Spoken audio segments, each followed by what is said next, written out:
Here we go. Okay.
Okay.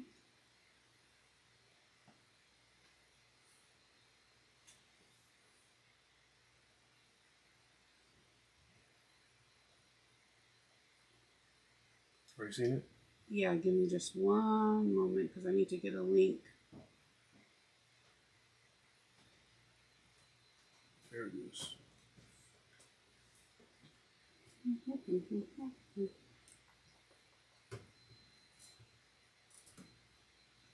Let's see. Share the link.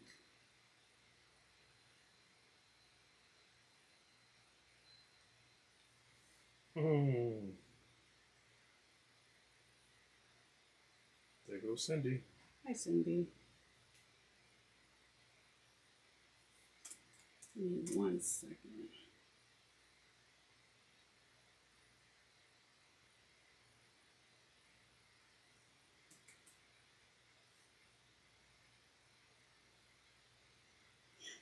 All my gaming stuff wants to pop up at this time too.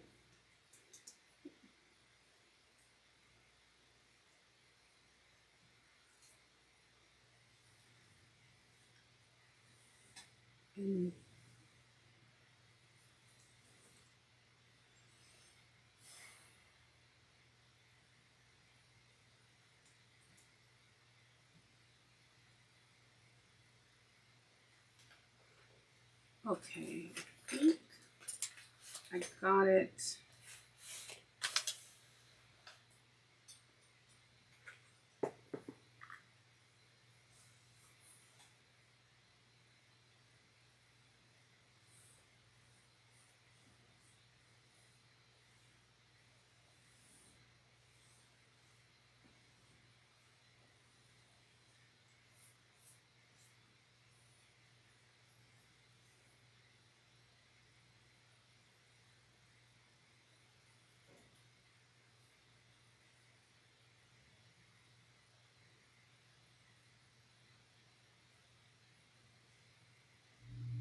One second, I'm sorry.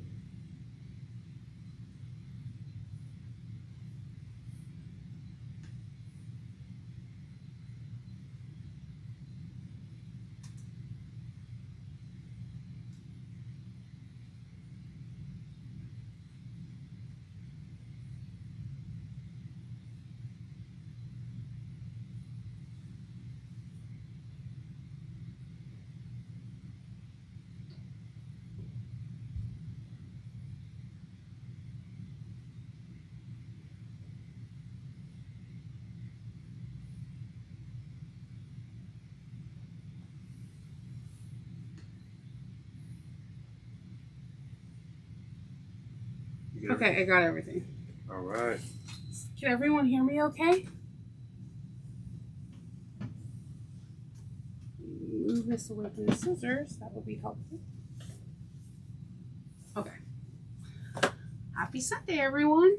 I'm Nova, and we are going to be doing part 4, pack 5 and 6 of the Oro Rosa Travel Bag. So I have my 2 packs ready. today we're doing the shoe and side panels, so I will be showing a couple different turn locks you can use for this bag. I'm going to be installing a turn lock so you can see my little tips and tricks and my floundering. I'm gonna mess up some. It usually happens. And we're going to be doing the shoe flap and putting together that. It seems I love how these are broken down into 2 different packs, because once you finish the first side and you're getting together the second side, it comes together really smoothly. It looks, when I first was testing it, I was like, oh my god, I'm not going to be able to do this. But Alexis's directions are solid and we can do this together, definitely. One quick thing before you get started. Could you just move that camera? Look. Just turn it just a little bit that way. Right, that's perfect. Okay. And that's it. So you're welcome. Okay. Hold on. So let's go to page 37. And we're getting pack 5. And pack 5 has your exterior side, your interior, your mesh pocket, your trim, and some elastic. So I'm going to put the hardware back in here because I will mess it up. So definitely have your beverage of choice. I'm having ginger ale in my mason jar. And let's get started. With a mesh pocket, when you cut it out, I do believe when we went over the cutting out, I explained that the mesh pocket has its own bias, and make sure you are cutting it out to the area that's stretchy versus, I believe it horizontal, it's not stretchy at all. So just make sure you cut it out in the right direction. Put this aside and we're going to work on our mesh trim. I'm using waterproof canvas, so I cannot iron this. If you're using cotton woven, you need to roughly put the edges at 3/8 of an inch up. And I'm just using tape that I purchased from Wawac or Wawac.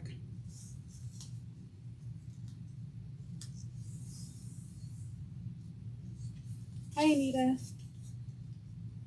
Hi Diana. Hi Cindy. I'm trying to like take off tape that I already took off. So.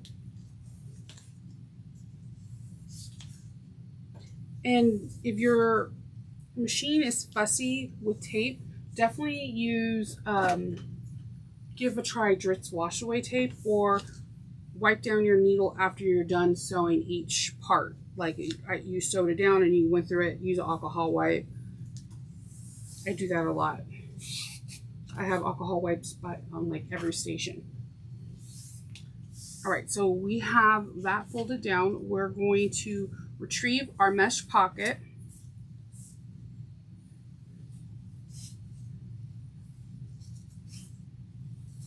And we are now going to, I shouldn't have folded, but you're gonna unfold one piece and you're gonna put right sides together. I'm going to instead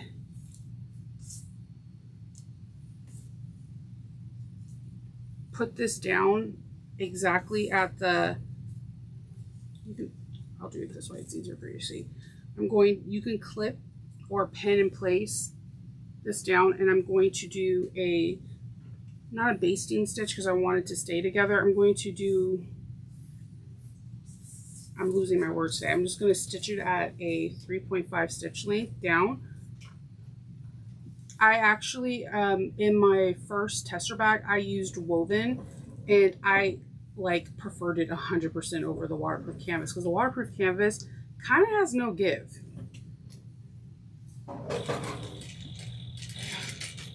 Back stitch.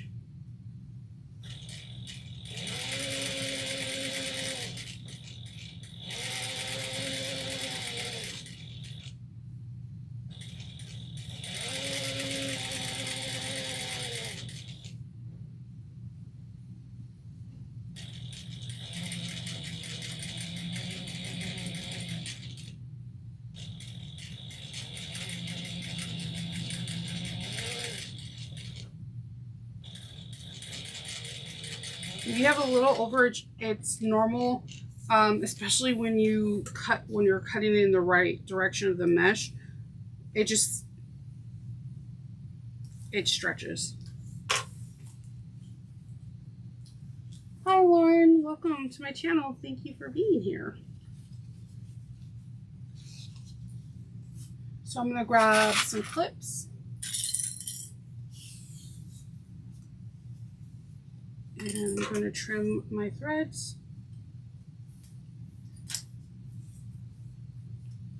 And we're going to place the top over the mesh. And I'm going to grab some clips and just make sure my trim is even. So I'm just clipping the top.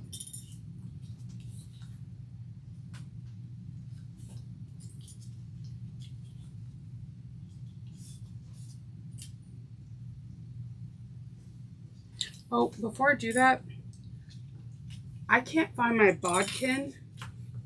And what you normally would do is you're going to top stitch this on the bottom, and then you would take your bodkin and feed it through. I had to try to find my bodkin today, and for some odd reason, for another project, I can't find it. So what I'm going to do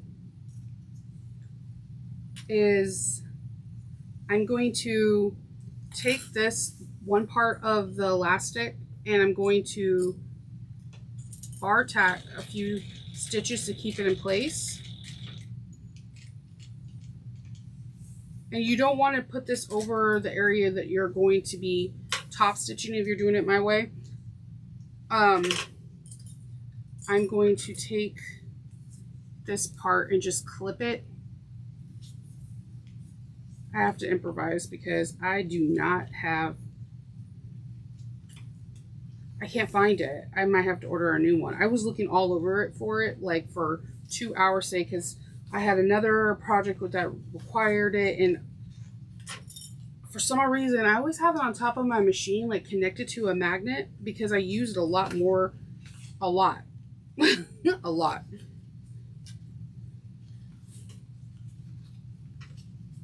All right, so I'm going to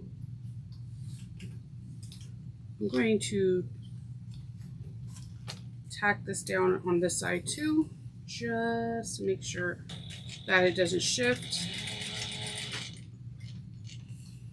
When in doubt, you just gotta improvise. There's always a way, always. All right, so now I'm going to top stitch 1/8 of an inch away from the folded edges on the very bottom, and I'm gonna put a couple back stitches. And I'm going to remove the clips as I go.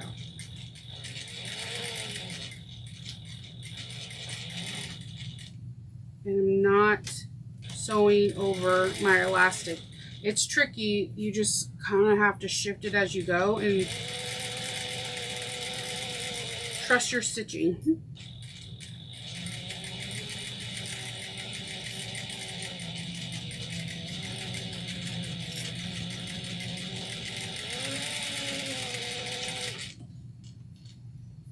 And I'm going to cut this excess, and what I'm going to do is just fold this too.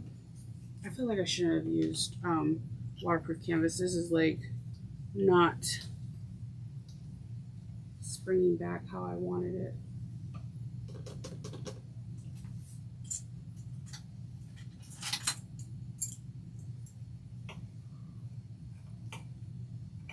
I'm just matching it, the raw edge to the edge.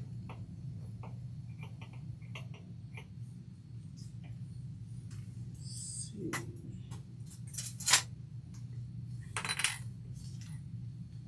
I really wish I had my bodkin and put different elastic. What can I do?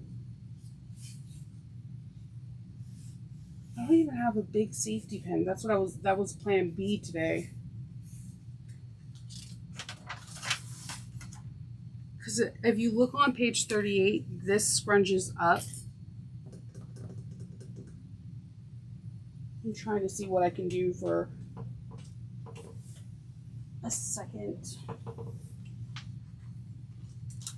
think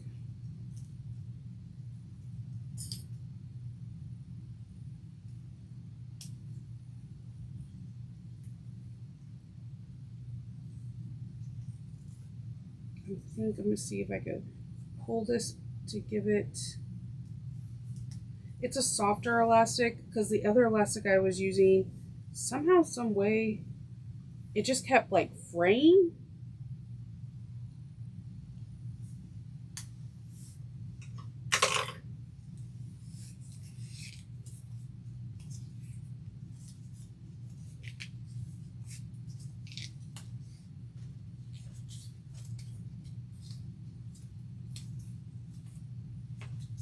So I'm pulling the elastic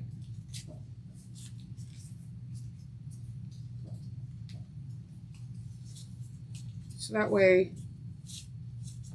I can get it to curl a little bit. I'm going to bar tack it down. This, I should have used a different elastic too, but I used what I had on hand.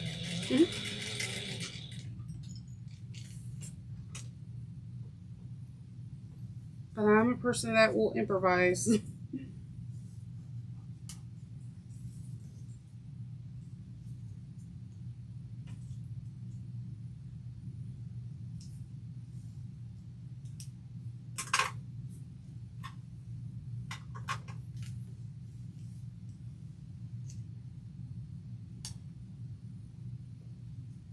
Cutting some of those stitches from that basting, for basting it on both ends. I'm just going to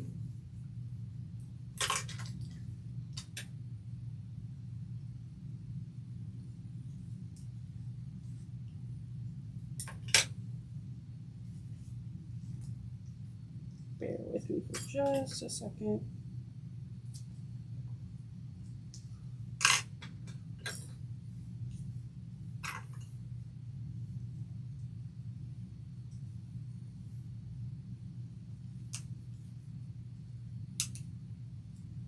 Cutting the stitches.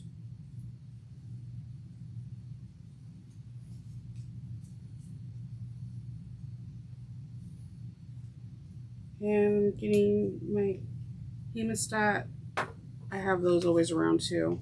And just pulling just there we go.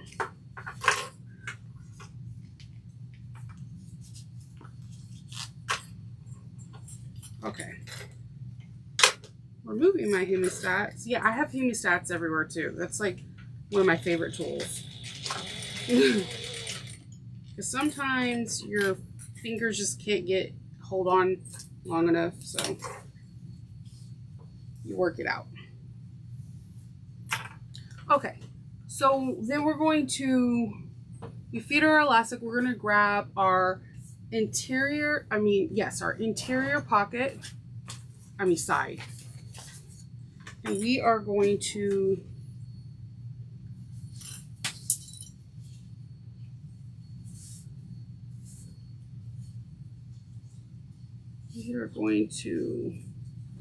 clip in place. So we're going to lining, position the top 1/3 of an inch on each end. And just grab my chalk pencil and measure 1/3 inch down. Put a line.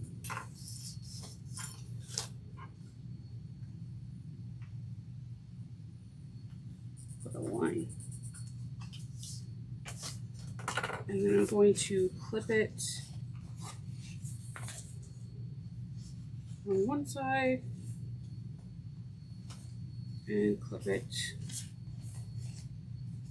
on the other.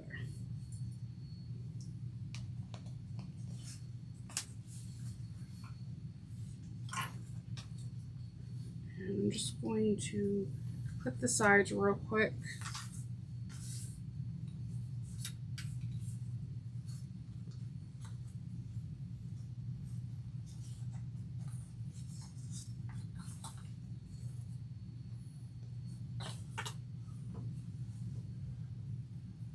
And we're going to do some pleating so that this can hold 2 different bottles, which is really, really cool.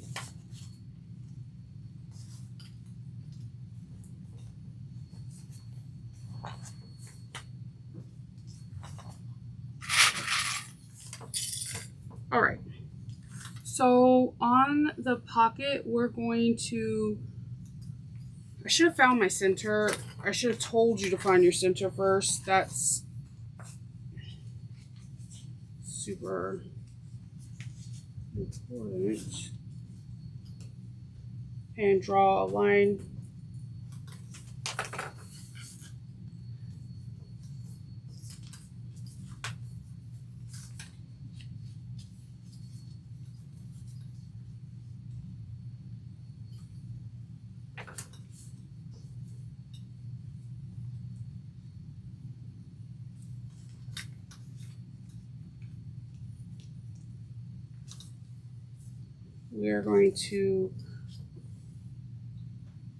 We're going to be making some pleats.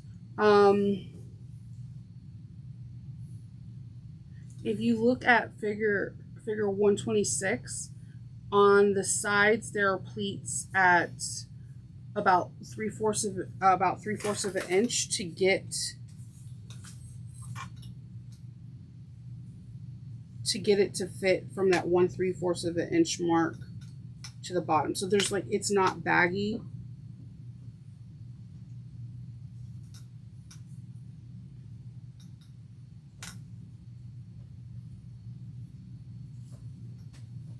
And just pop a clip in there, and it'll just give the bag a really nice finish.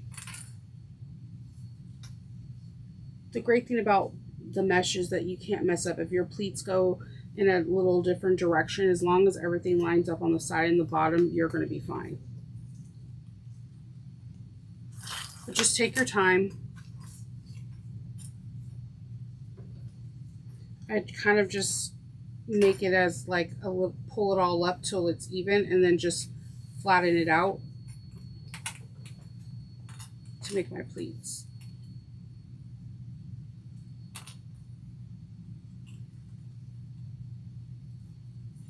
Okay, and we're going to do the same thing with our center.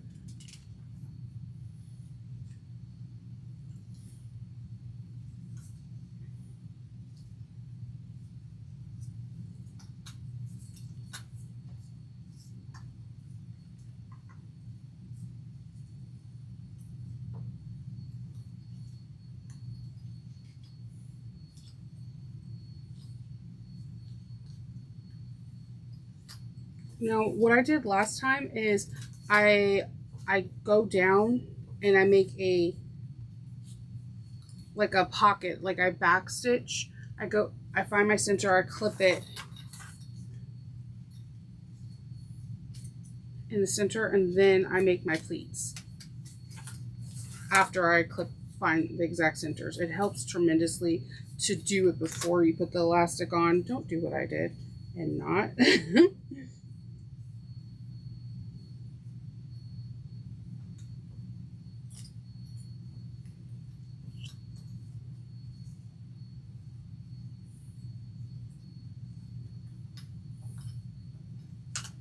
Okay, and I'm just picking it up and I'm kind of flattening it out a little bit. You can have it go to one side or another side, but it just, I don't know, it feels, mesh is easy to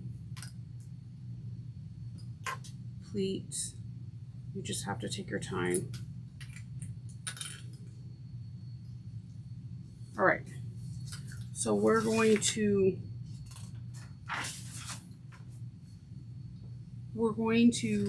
sew down across and back up, and then we're going to actually be putting some rivets in it. The reason why I chose a skinnier elastic is the first time I didn't use the right elastic. It was like, I think I used one that was like 3/4 of an inch or 7/8 of an inch, and as soon as I put the rivet on it, it unraveled.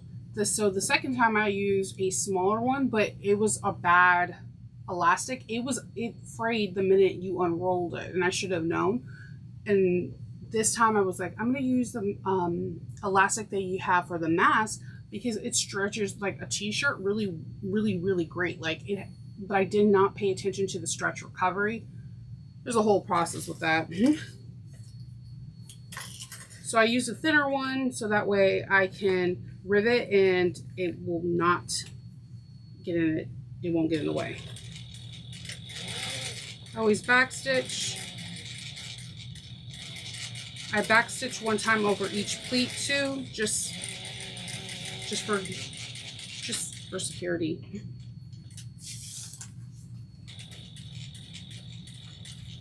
There were some people in the test group that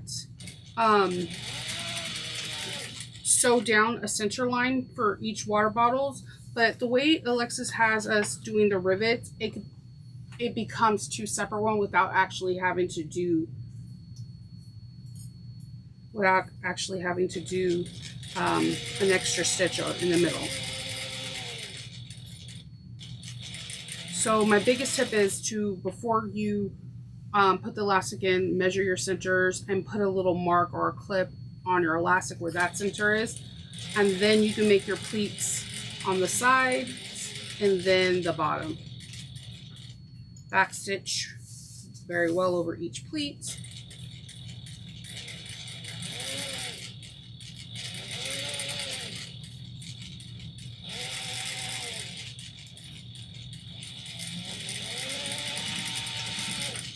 Okay, so that's all done. We're going to trim up our threads. And we need to make sure that everything measures 1 3/4 of an inch down. And it does. Yep. And, okay. So now we're going to rivet the center. What you're going to need is your hole puncher. You're going to need a rivet. This is why I personally think a thinner elastic works better, because then you're not like, okay, then I'm freaking out, I'm riveting into my fabric. And if you have like some Decoville or anything that can help with the stability in the back, do it. I'm using twill tape because I was sewing with it today and I had a scrap. And twill tape is really, really structured. If you think about, if you ever put on a corset or something, they use that as waist tape to keep the corset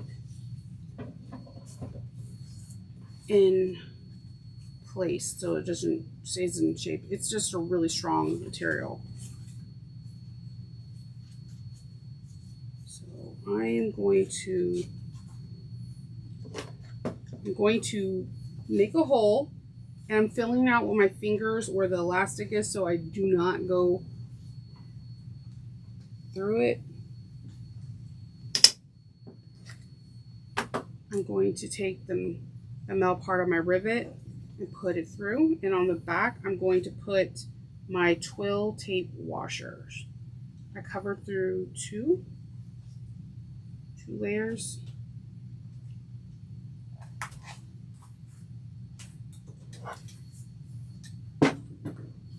Okay, so now we're going to rivet this in place. I need to bring that closer to me. And voila, we have our double-sided pocket with a washer in the back.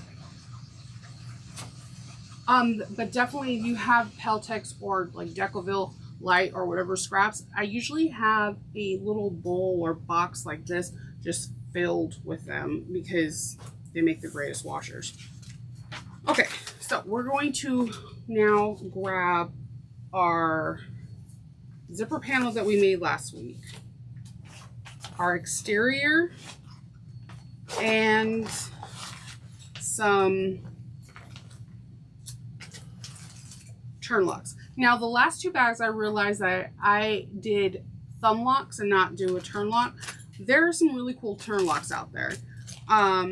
This one I found, somebody told me someone told me about it and I totally freaked out. This is a metal, can you go right through it down here, Kendall, so they can see?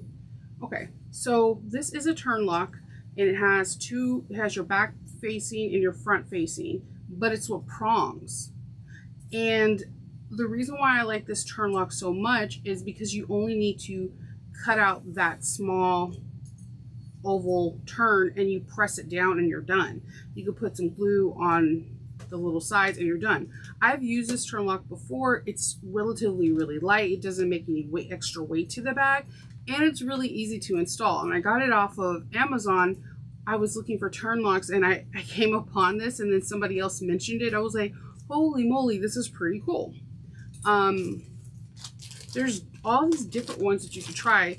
I was contemplating this one. This is super heavy, and this is a force fit one.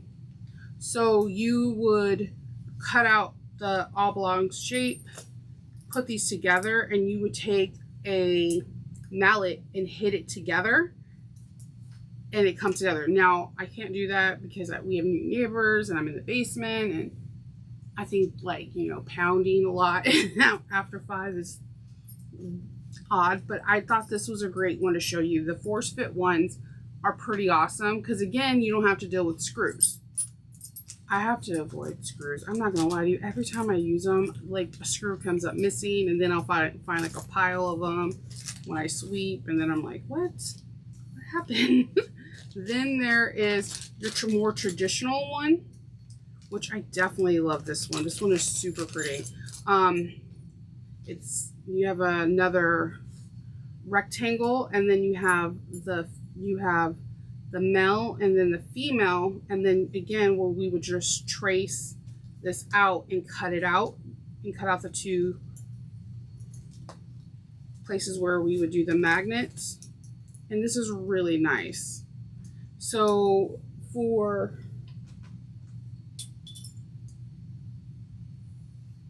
different sizes for turn locks, they're all different sizes. I believe in the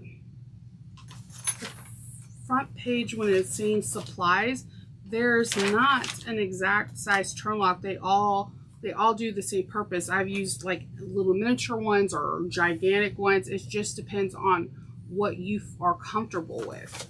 So I did thumb locks because I think one of Alexis's first bags showed it, and I was like, oh, I love that. I love that convenience of just having that click. But I like the added turn lock because if your bag gets jostled, it just stays really functional. We had someone use snaps, like 24 line snaps. We had, I'm not gonna lie, I think I've seen someone use a cam snap, but don't quote me on it, but I think I've seen it. We have people use magnets. If you want to, I can even see Velcro being a thing, but there's a lot of different ways. There's the turn hook ones that they use in a lot of like steampunk corsets I've seen. There's a lot of different methods you can use. You don't have to just use a turn lock, but I wanted to show you a few different ones because there are some cool ones out there. I am not going to use the force fit grommet one, even though when I seen I had that today, I was like, oh man, I want to use that. I am going to use the thumb, the one that you press down, just to show you how I would install this and what gluing method. So you can just order different ones. I order my my turn locks at Emmeline Bags, Serial Bag Maker, 2 minutes to stitch on Etsy. Where else? Bringberry. Oh, I always forget My Handmade Space. Whenever I buy zipper tape from her, she has like a whole bag hardware thing, and I'll buy a few from her too because she has really pretty iridescent ones. And then if you're in the group chat on Facebook, we had someone have like this beautiful butterfly one that she got off of Amazon. The one I'm going to be installing is one I got off of Amazon too, and it came like in a, I don't know, I want to say like a 5-pack, and they're relatively inexpensive. You can tell the weight difference when I hold like one from Bringberry or Emmeline bag. These are really light. Now, with that being said, just because it's light doesn't mean it's not good. It all depends on the person. I like really lightweight bags on me, sometimes because I have 3 kids and 2 dogs and a husband, and my bag becomes like a commune for everyone. Like, you put this in your bag. So the lighter the hardware and everything in my bag, it's easier on my shoulders at the end of the day. But sometimes I want something that's a little bit more heavy, something a little bit more supple, and it's okay. But there is a significant weight difference. Maybe what I'll do tomorrow is I'll put it on like a food scale so you guys can see the difference in the weight scale thing. But there is a definite, like if I gave this to my husband right now, he'd be like, yeah, this is really light compared to the other one. And it doesn't mean it's bad. We're going to put some glue and everything and it should be fine. Fine. So what we're going to do is we're going to put this on the side and we're going to follow the directions, because with this there are measurements, but also when you're using a turn lock or a different method that's not shown in the thing, you want to make sure your measurements are on point. We are going to take our exterior piece and we're going to unzip a little bit. We're going to just I'm going to kind of just clip this over here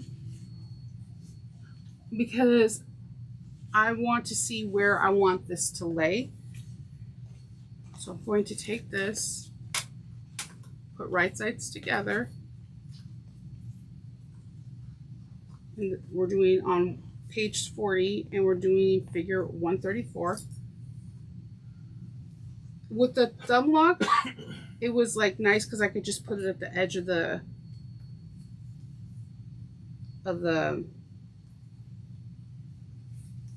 flap and just figure out where the turn lock is. So, I mean, the thumb lock's gonna go, but with this one's a little bit different. So we're not gonna put the lining on first because we're just trying to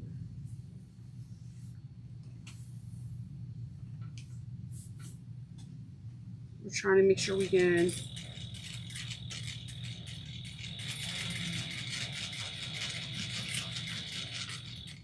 I'm just gonna bring my strings over to the other side.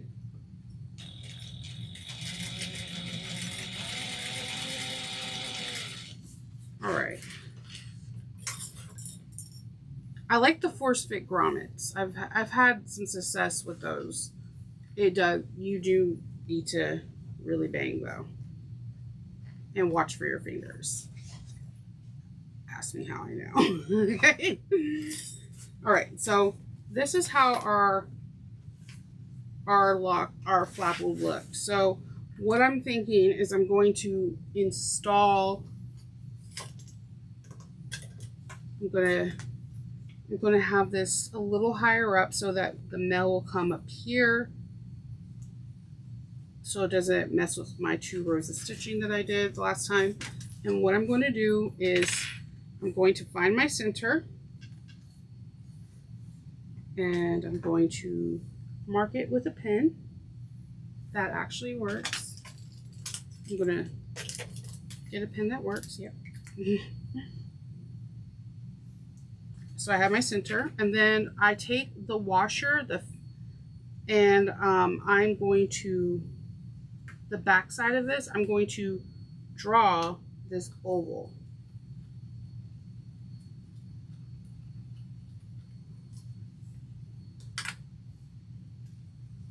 And I'm just making sure it's as even as possible.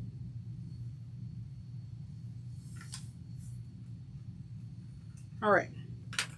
The key with this is you don't want to cut so much that now the hole's too big. I'd rather you take your time and cut slowly in little pieces, and you can cut more and more later. I'm taking like an X-Acto knife. The only reason why I have this one because it says Nova. I do that sometimes. And I'm taking my hands, do not cut your fingers, have a sharp blade. I'm just cutting 2 lines to get this started. But I trust myself with more of like scissors, so a pair of sharp snips, and I'm just going to cut around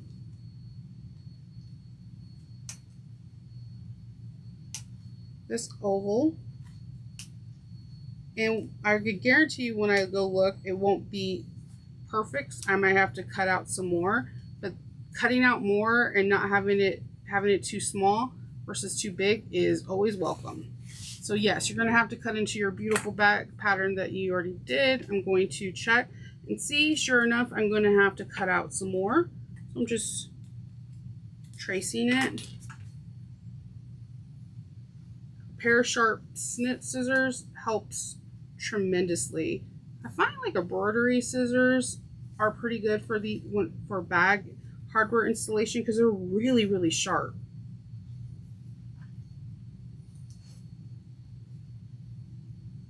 And I'm just cutting. Now there are punches you can use. There's knives you can use for mold, and you can find them like on Amazon. I use those occasionally, but sometimes I don't have the best luck with them. And then I get mad at myself. All right. So if this was to go on now, I only have, if you can see, there's just a little bit of fabric on both sides. So I'm going to cut very, very little on the 2 sides. There's a lot of ways to put it in locks. I'm doing it the slow way. I still get nervous every time I put one in. I guess that's a good thing. So that means I'm paying attention. All right, I'm going to put this in again, and I don't see any of the material except very, very little here. Little snips. You don't have to take your time. It's not a race. All right.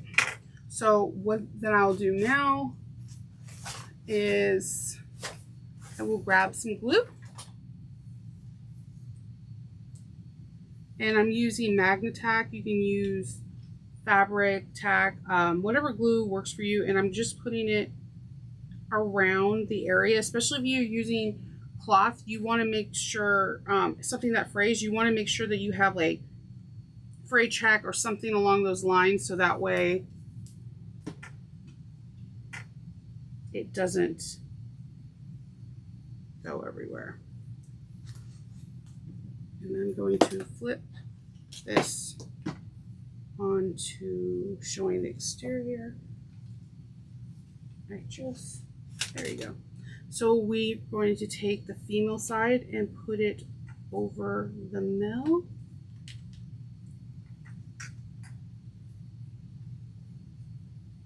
And let's see. I'm going to do a dab of glue, not a lot, because I already went ham on glue. On each one of the little areas that you're going to put the prong down in, and take a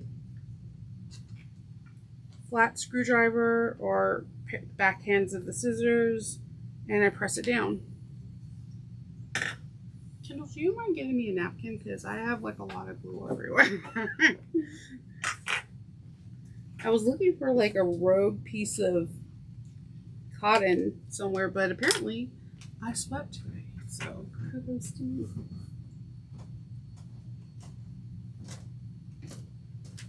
I have like glue. I'm like, okay, so I don't know about you, but the fabric tack and the magnet tack, like you put a little bit out and it starts coming out like lava. Okay.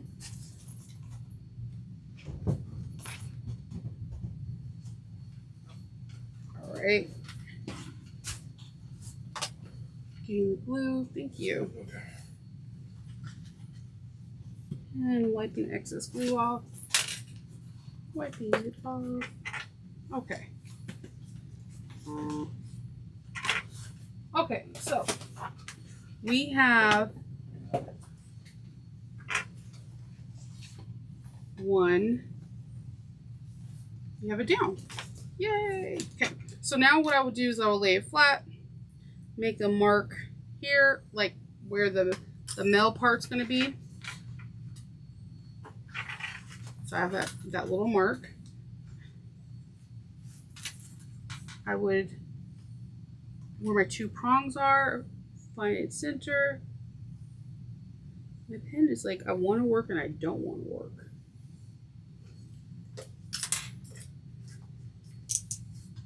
And I will make a small slice.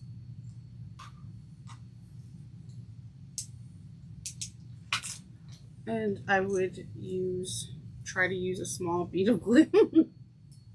It just like comes, I know, I'm telling you, this particular glue. Get that on the back side of your, yeah. I got it. It's okay, it's okay.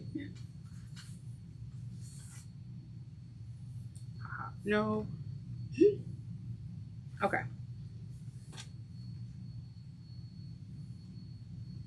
I'm like a kid with glue. Like, I'm like, yeah, let's glue down everything. Okay, so then I'm going to use the washer that came with it. I cannot tell you how many times with these washers I'll try to line it up so it's the perfect amount, like perfect on each side, and it never works out for me. Like, they have like, it's a weird number, just weird. And then I'm going to use some electrical tape for the back. Duct tape never seems to. I was about to give you the matching. No, the duct tape never stays for me, and I don't know why. I think it's a me thing. She has matching Jaguar print. If I put it duct on, tape. if I put it on, everybody will see it pop off. That would not be cool. All right. And it will, voila. I'm going to wipe off any residue. But yeah, it's on. Yay! Magic fingers. So if you were doing this with screws, you would put the screws in. I would recommend a magnetic bowl to put your screws in, or putting like a pair of like scissors or whatever and put the screws in there so that they don't disappear, because they do disappear. And we're going to now grab our lining piece. We're going to match lining to lining, right sides are right sides for lining and exterior. We're going to do 3/8 of an inch. Back stitch well at the beginning and end.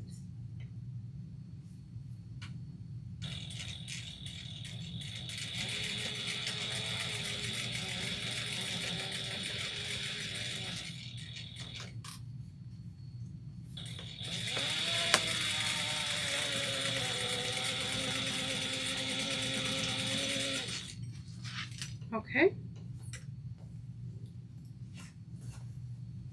Remove that. And we're going to now top stitch this down. And before I top stitch, I'm going to just pull my lining to make sure it matches up with the exterior bottom. And what I like to do is I just like to add a couple clips on the bottom so that my lining doesn't raise up.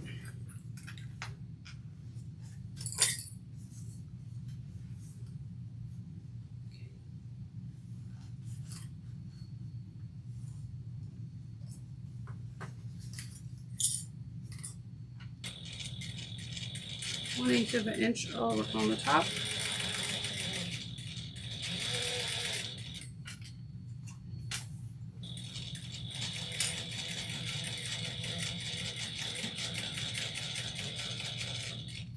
Moving my ginger ale so that I don't knock it over. Oh, that would not be good.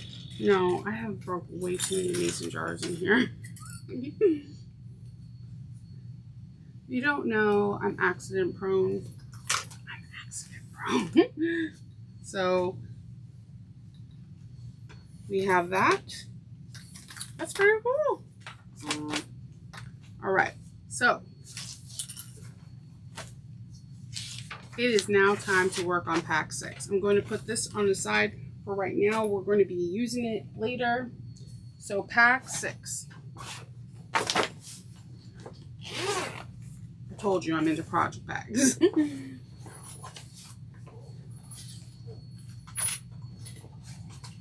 Okay, put my project bag down.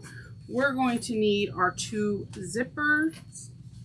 And before we start, just if you're like me and you don't want anything fraying, just slightly singe the ends of your zipper tape. All right. We're gonna need that. We're gonna need our front flap exterior and the 3 lining pieces. We're going to need our front of the pocket and our exterior, our 2 pieces of Decoville Heavy for the pocket, our anchor. This is our shoe bottom bag of the lining, and of course our lining. So and you need 4 zipper pulls. So I'm going to put the zipper pulls and the lining and the anchor, everything except our pieces, our front shoe panel pieces, and some zipper tape. Okay, so we're gonna get our front. We're just gonna separate these. We're gonna have 2 pieces that are for the lining. One's for exterior and one is for the interior. So we're going to grab one of our zippers and we are going to put it in half. I know this is always the scary part, but it's gonna be good, I promise. Oh, that's why it was acting weird.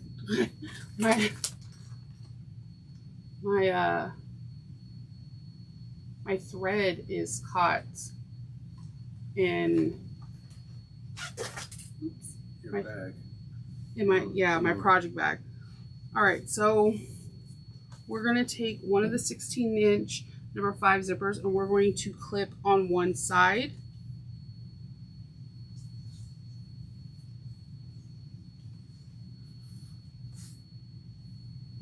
And we're going to clip.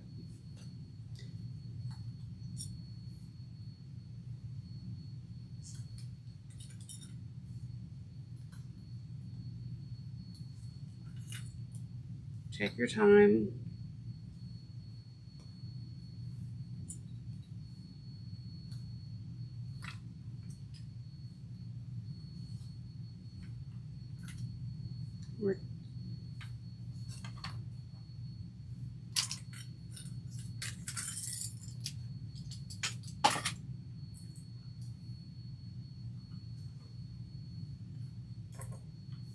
Use as many or as few clips as you need. I always seem to use a lot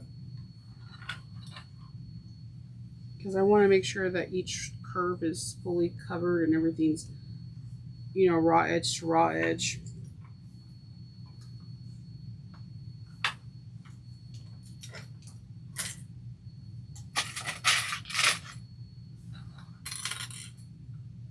All right. So once we have that clipped, I'm going to grab my stiletto. Let's see. And we are going to carefully baste at 1/8 of an inch all the way around. Do not backstitch, just baste.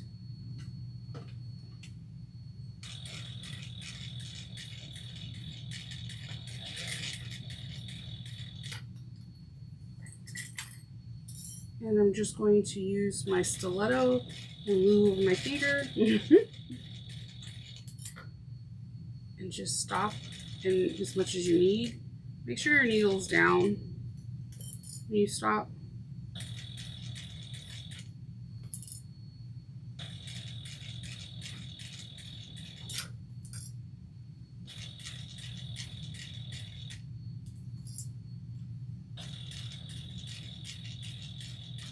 And just breathe. You totally got this.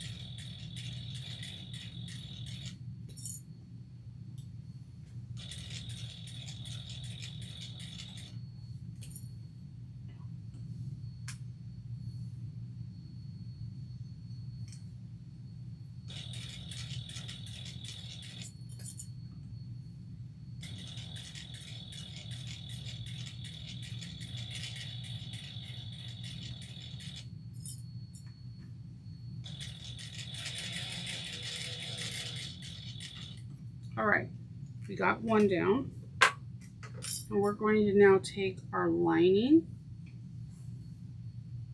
trim those extra threads. We're going to take one of our linings and we're going to place it on top. And we're going to clip.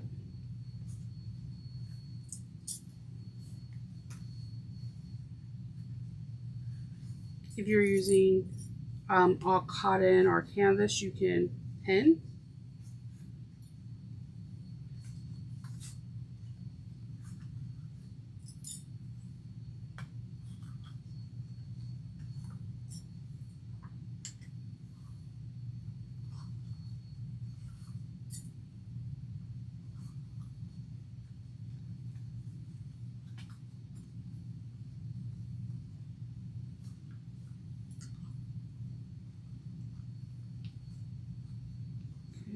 And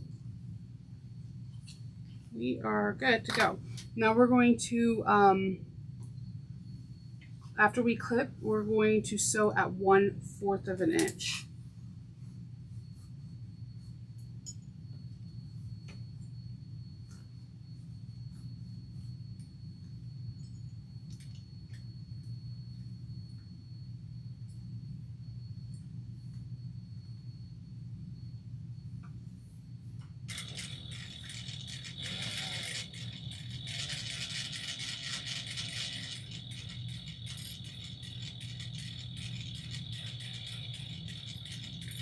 Take your time.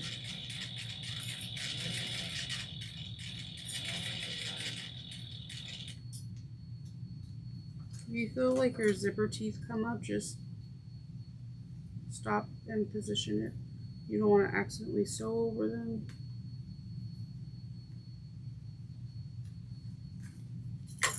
And my zipper teeth are not acting right now.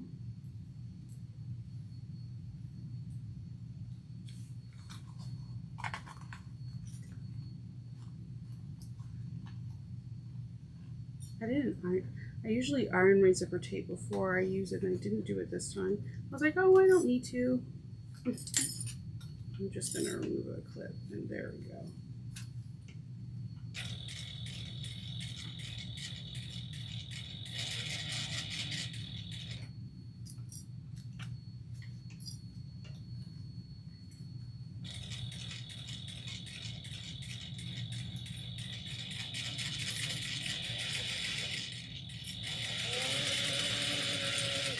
Okay.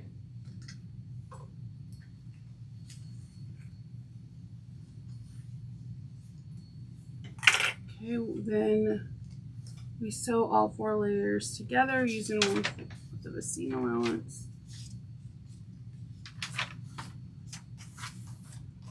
Okay, next we're going to remove the basting stitch with a seam ripper. So the 1/8 of an inch, we're going to remove.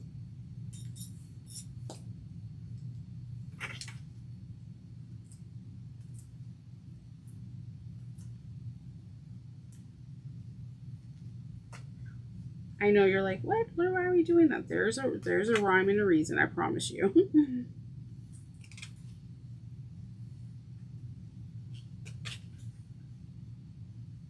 Just become one with your seam ripper.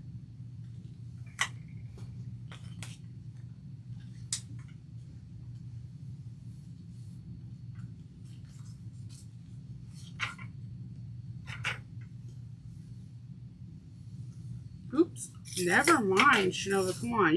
I like removed the 1/4 of an inch stitch. Yeah, I just did that.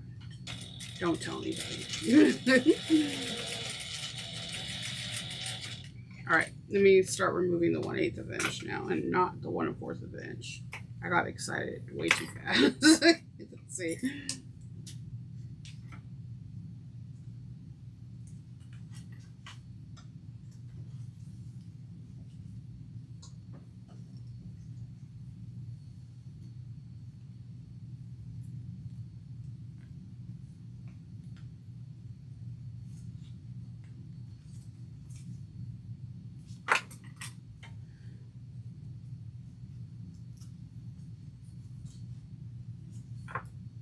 See.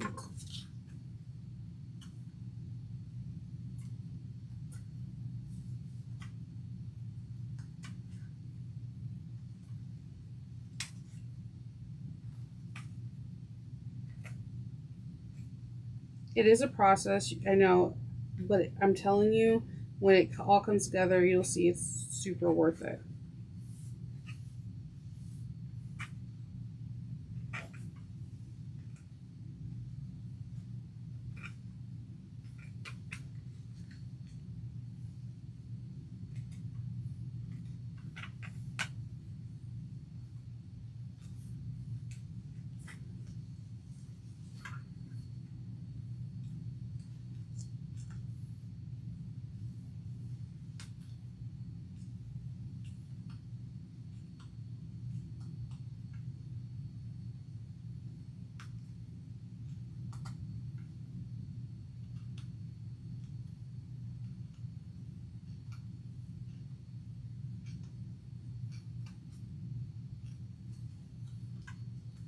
Okay, also with this side. And then we're going to be doing some trimming, but not our zipper tape. Whatever you do, do not trim your zipper tape. The first time I accidentally trimmed my zipper tape, I didn't think it was a big deal. It was like 4 or 5 years ago. And then when I kept zipping up the bag, I was like, what is all this fraying? My whole zipper tape started unraveling. I was not a happy camper. And then I was really frustrated because I did not know how to reinstall the zipper. So it was definitely a life lesson in sewing. Never trim your zipper tape. Like, snip into it.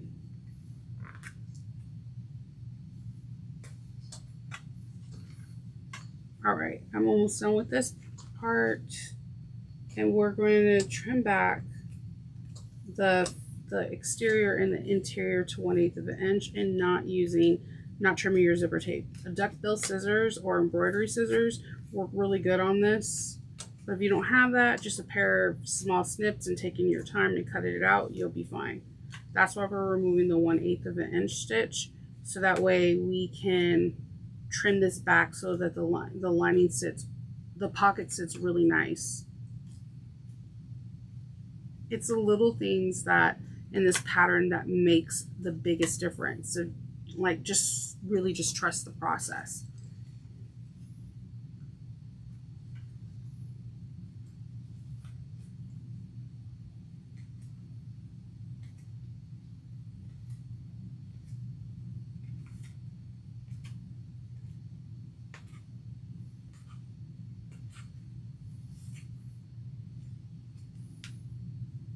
That's why you definitely could use a bigger stitch when you're basting it, and then go back to the smaller one when you do the 1/4 of an inch. It will help tremendously on time. Sometimes I'm really lazy and I don't turn the dial, and then look, I'm here for like 5 minutes unpicking versus just doing a bigger basting stitch.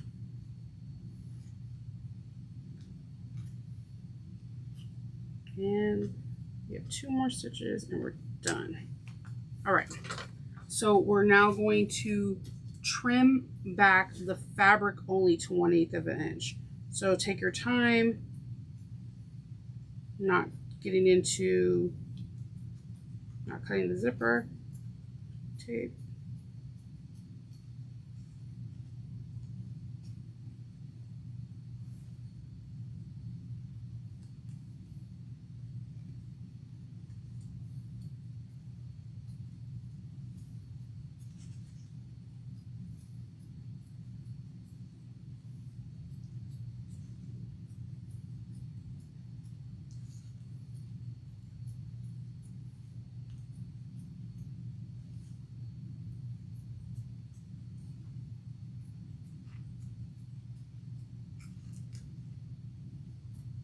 Playing an apple.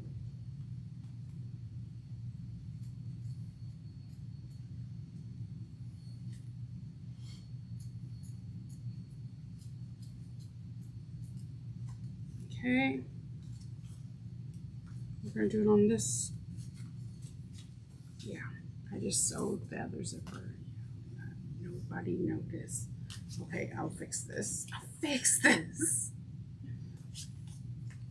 Last time I sewed a beautiful ruler to my machine fabric. I just went over the previous holes, like stitch in the ditch method.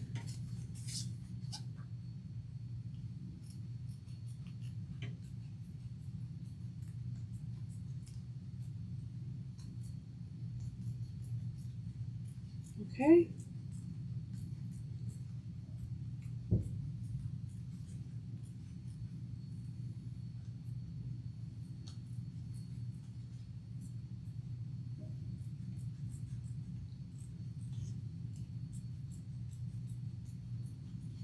Okay, and we are going to turn this right sides out.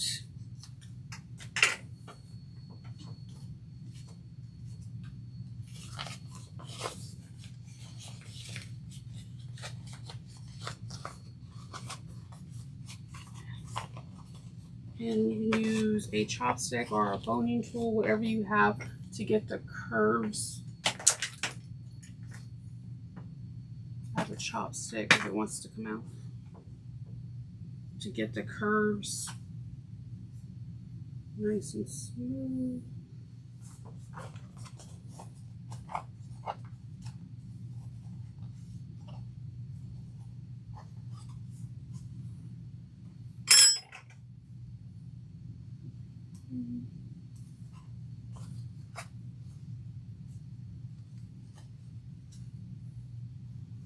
I'm just snipping some threads.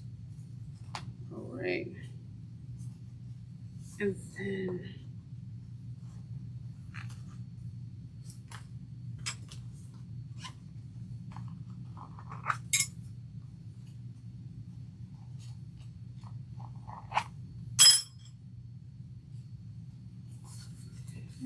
then we're going to top stitch. Oh, put our pocket flap stabilizer in. And we're going to top stitch after we take one of these bad boys and put it in. Slide it in.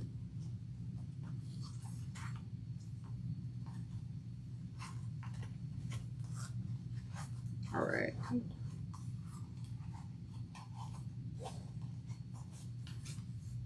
Smooth it out. And then we're going to top stitch at 1/8 of an inch.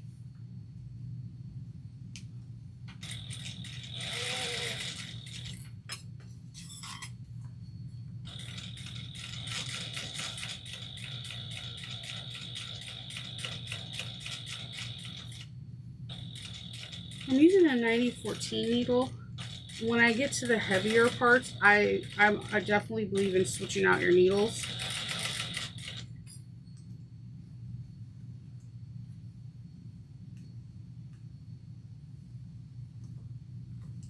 To like a 116.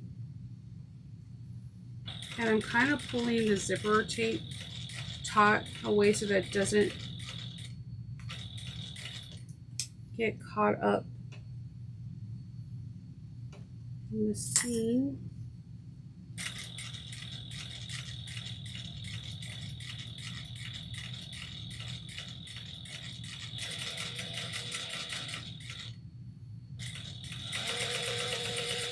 Okay, we have that all done. Now we're going to kind of repeat for the one of the two lining flaps, but I will definitely do a bigger stitch on the basting stitch.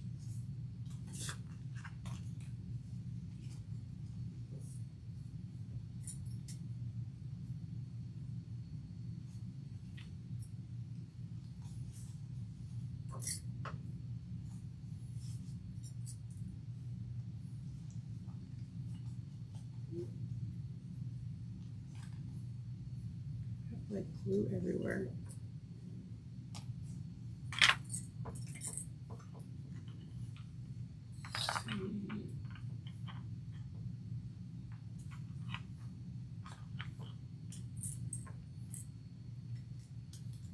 I have clips everywhere too, and I'm looking for them like random places.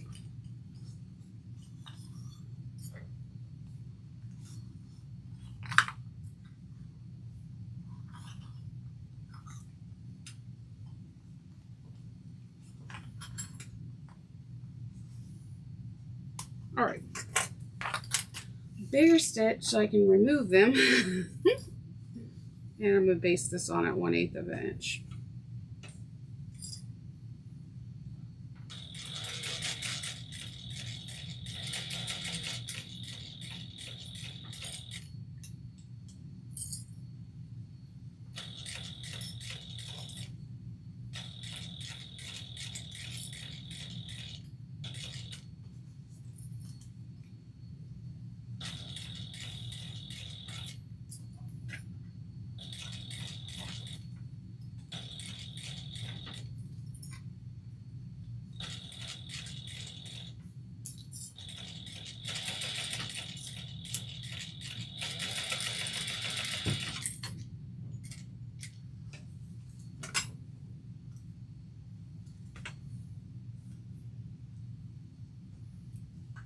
Okay.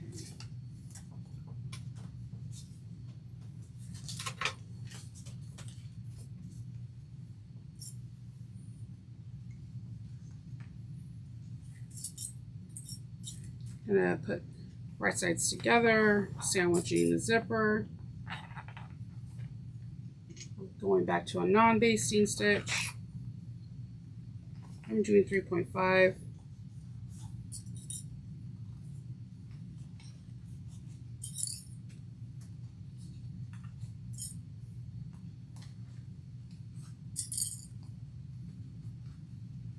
Really making sure the teeth are not, the zipper teeth are not in the way when I'm stitching.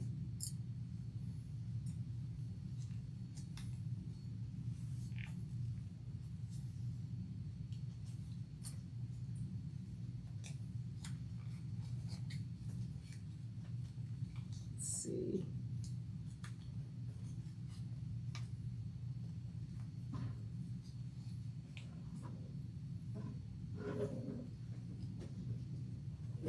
Okay, all right. Sure. Yeah, 3.5, 1/4 of an inch.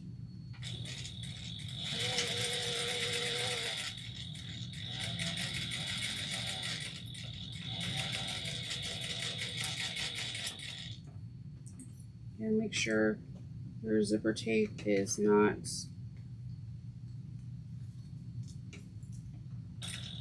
like on the track where you're about to stitch. My zipper tape keeps wanting to pop up. That's exactly why she has like this 1/8 of an inch, just to make sure that everything stays secure when you're sewing.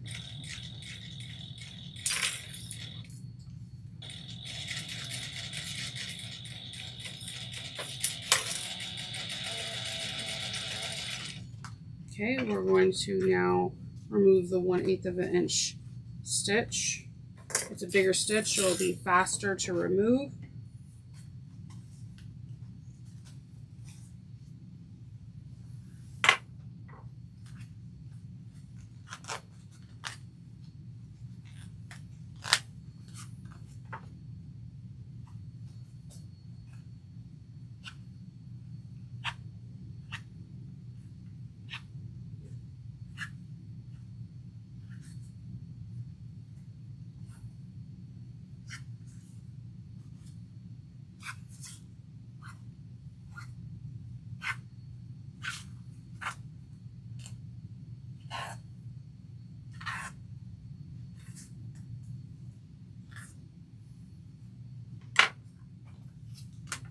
All right, that's already removed. Basting stitch is important, different sizes.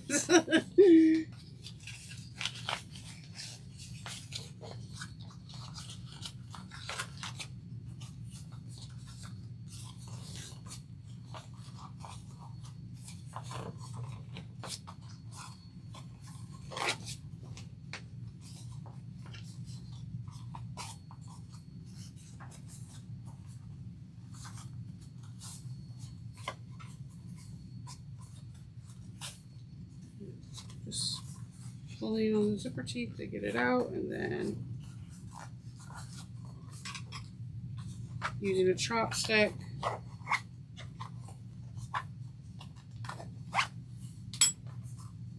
and then sticking my stabilizer in there.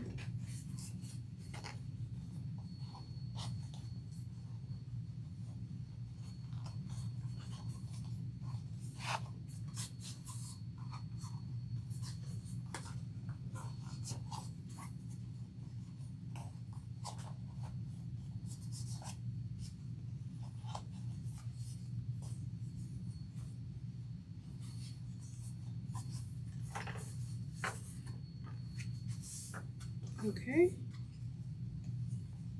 and then I'm going to top stitch 1/8 of an inch around to help hold the stabilizer, as well as the top stitches look pretty.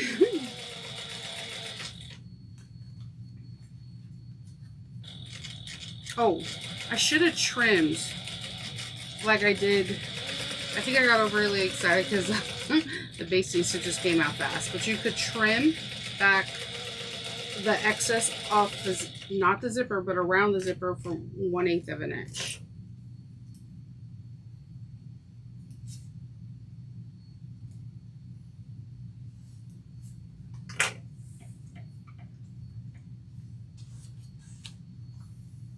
Oh, Fox, we hope that's Hopi, in case anyone wants to know. So we remove the excess, we top stitch, not cutting in our zipper tape, and now we're going to retrieve our second zipper, have it parted. We're going to grab our exterior and our interior side panels. We're going to find our center. I just like to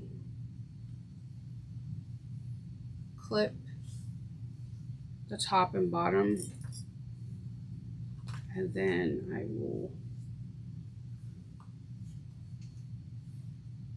find my center and make a mark.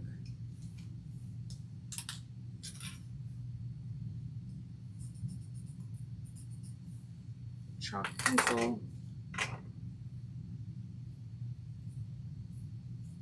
Sorry, I noticed that the part was not trimmed. So I have my mark for the center right here. I'm going to find my center for my interior piece as well. Piece top and bottom. You can crease it if you want to. That's perfectly fine too.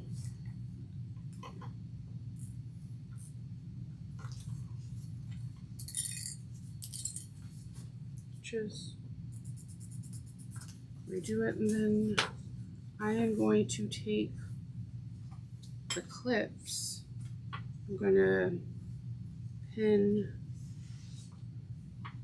raw edges to raw edges.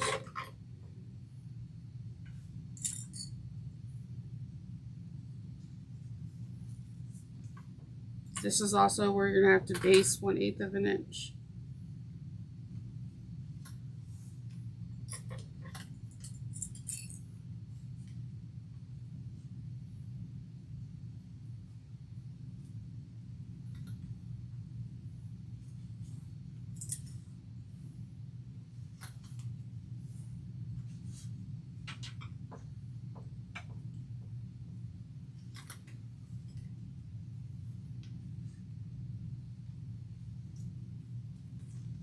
I'm just trying to make sure the curve goes smoothly as possible.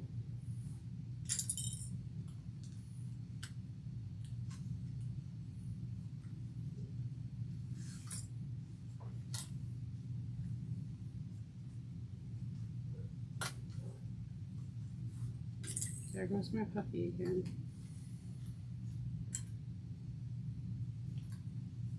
He has like, I have to show him one day. He has the most curious person. Like, his personality is very different. He's very calm and like relaxing. Like, he wags his tail at everyone. But, and this is the but, when he gets upset, his whole little face scrunches up, and it's like the cutest thing ever.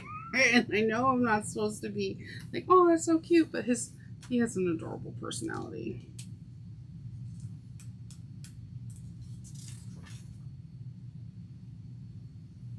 So we're going to base the zipper on at 1/8 of an inch.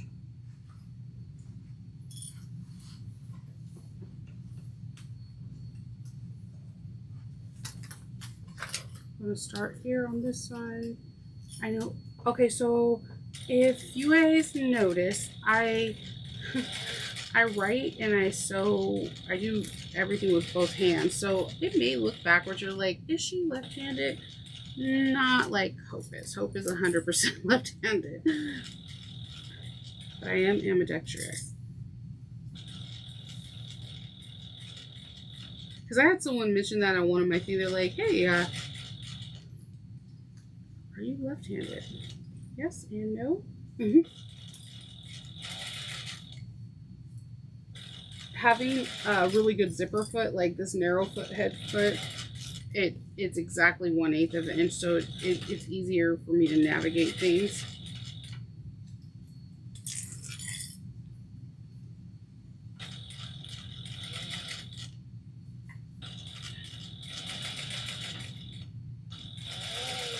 Okay.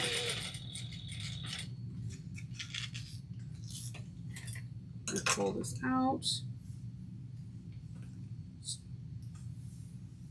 All right. We're going to grab our shoe pocket lining. And we are going to lay the shoe pocket lining right sides up on your workspace. Find and mark your centers on one of the long edges.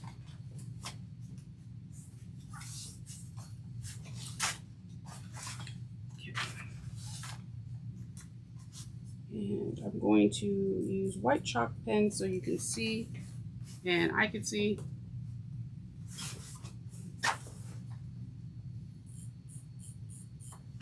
All right. Match the mark on the zipper. I have like a million threads. So we're going to match the mark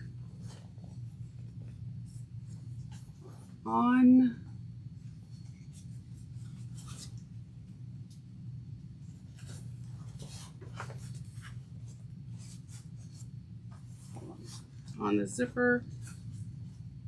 It'll be raw edges to raw edges. Just making sure the marks line up.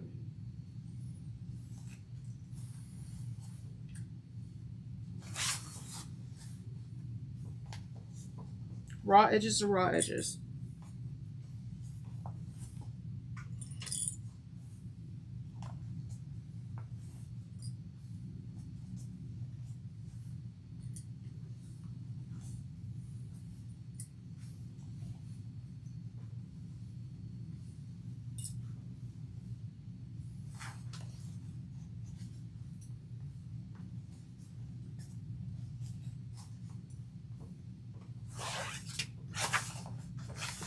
Okay.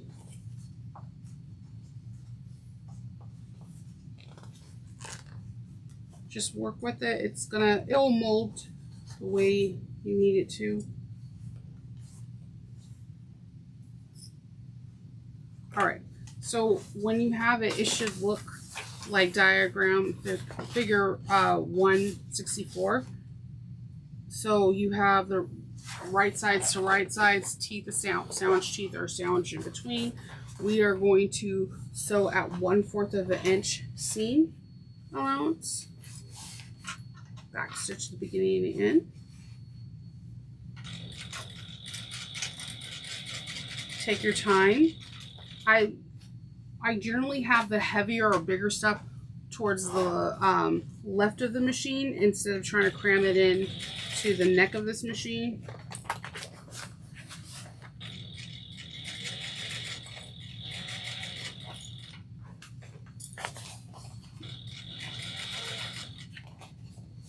Take your time, maneuver the fabric around, just get squishy with it. It's going to be fine.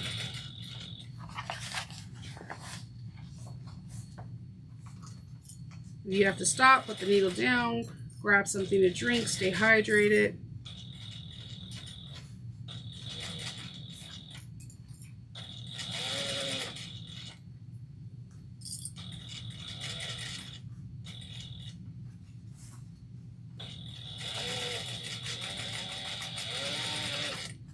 All right.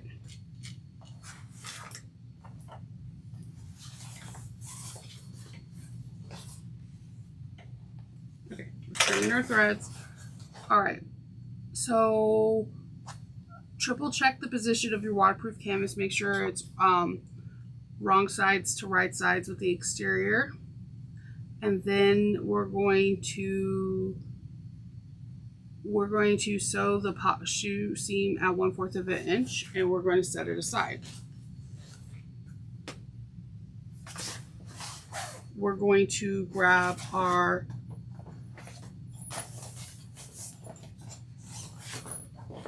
I had the shoe interior piece right here. Our interior piece, and we are going to put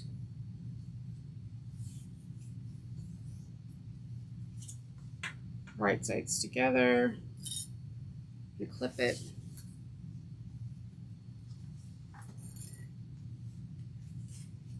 This part is like magic to me.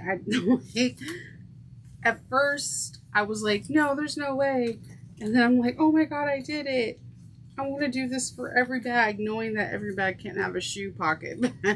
It's a pretty cool trick. Like, I feel like on this bag, there are so many skill building techniques.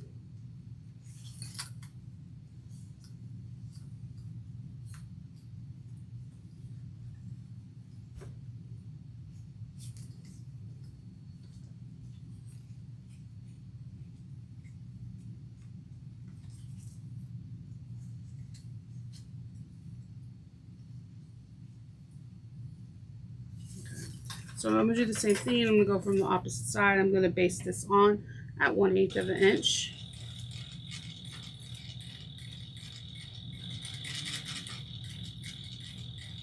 You can use a stiletto if it helps you with the curves. This is a pretty big curve, so I think you can completely get away with just like making sure the raw edges are all together. There's no puckers.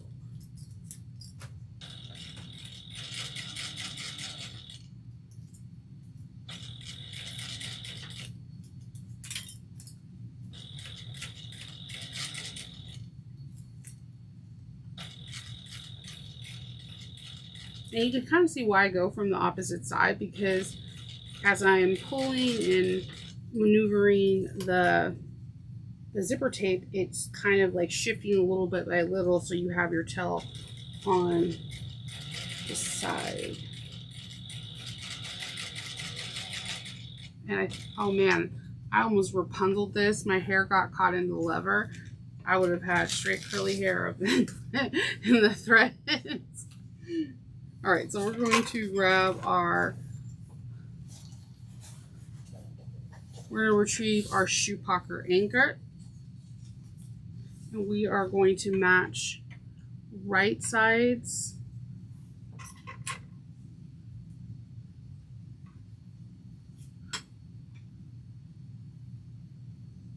we're going to match right sides to the wrong side of the zipper.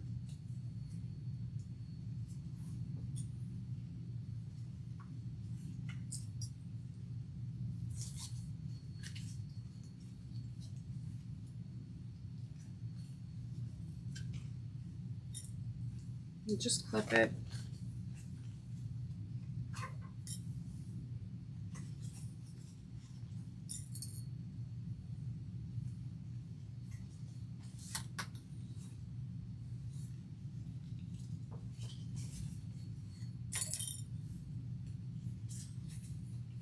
Okay. Use as many or as few as you want. I could see some people like clipping, not doing this without any clips. That's pure magic to me. All right. So we're going to go 1/4 of an inch for our seam allowance.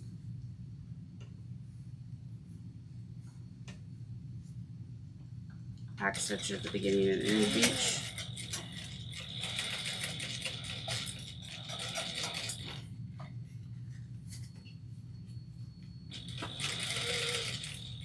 Right. Wrong. Keep all the raw edges together. Take your time.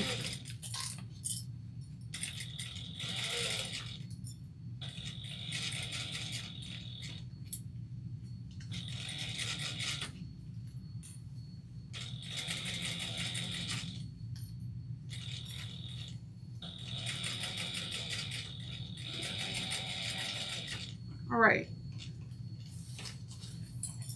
Trim the threads.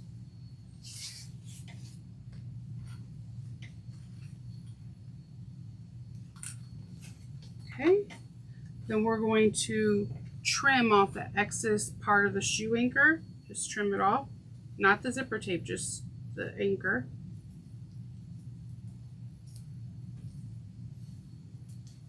All right. And then it's suggested to burn your the ends again to make sure your zipper pulls don't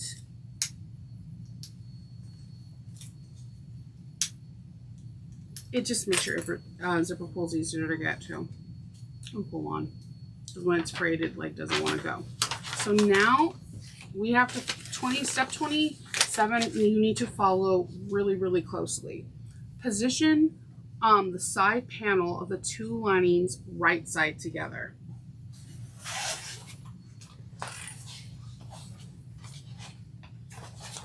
So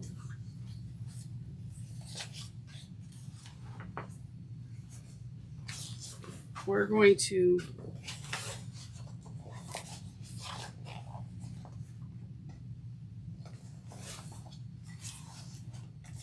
panels need to be,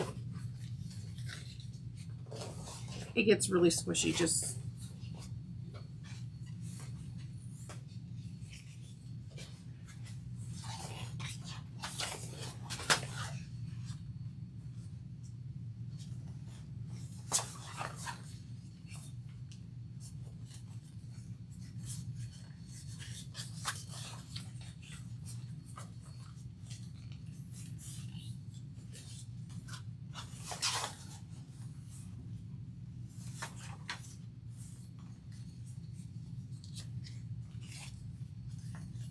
I'm just finger pressing this and pulling the zipper tape away from this.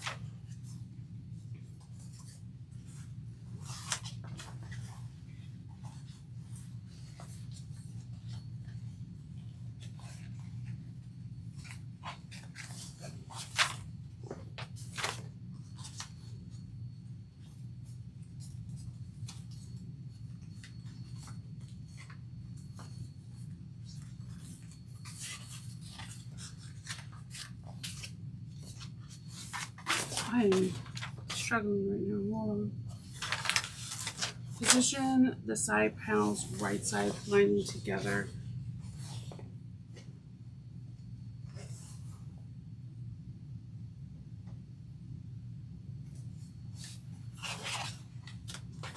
Waterproof canvas to waterproof canvas.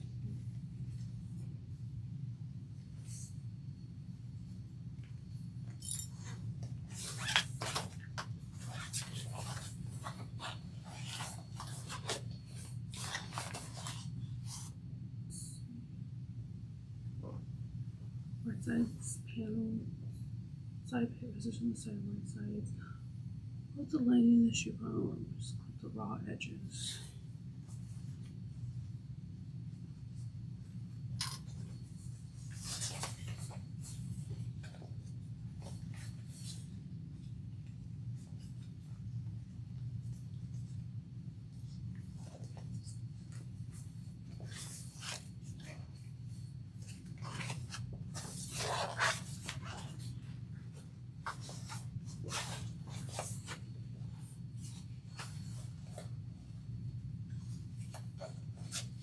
Yep, you're watching me struggle. Hold on.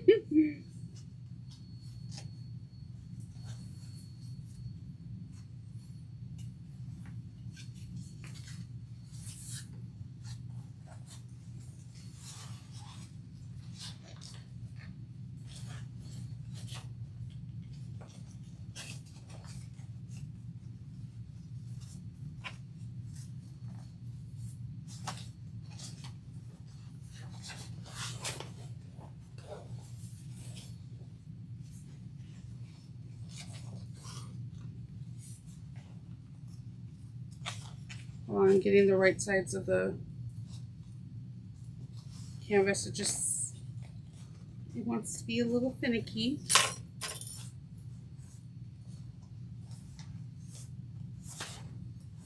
I know it looks really weird. I'm going to show it to you once I clip it all together.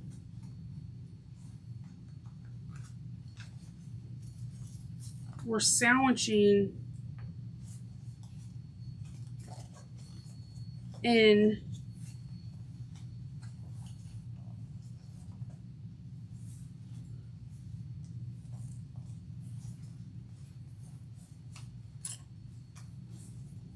I got a few more clips and then I'll show you. We're sandwiching the right sides of the waterproof canvas linings together.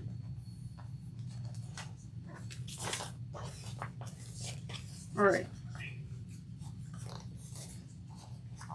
So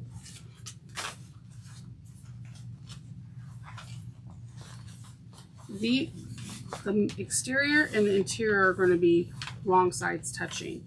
We have in the inside the waterproof canvas being sewn together. We're going to sew that together so when we zip this up, there's no like raw edges showing.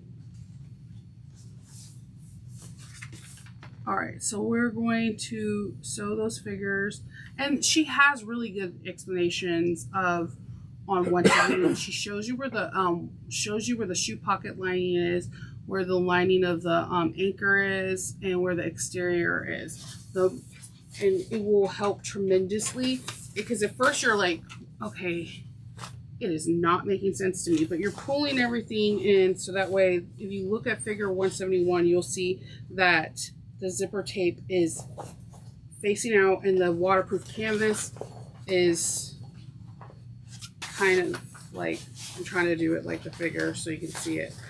It's where the waterproof canvas is kind of going into the pocket already. And then the anchor's in the back, and we're about to sew this 1/4 of an inch seam allowance together.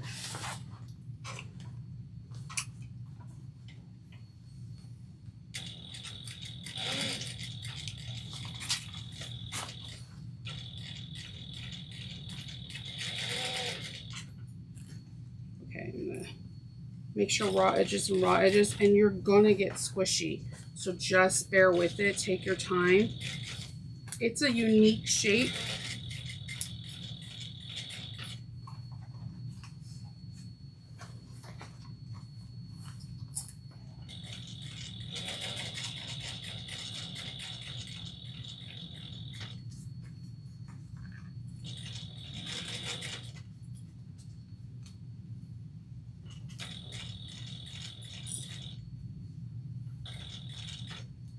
Use your stiletto if you need to.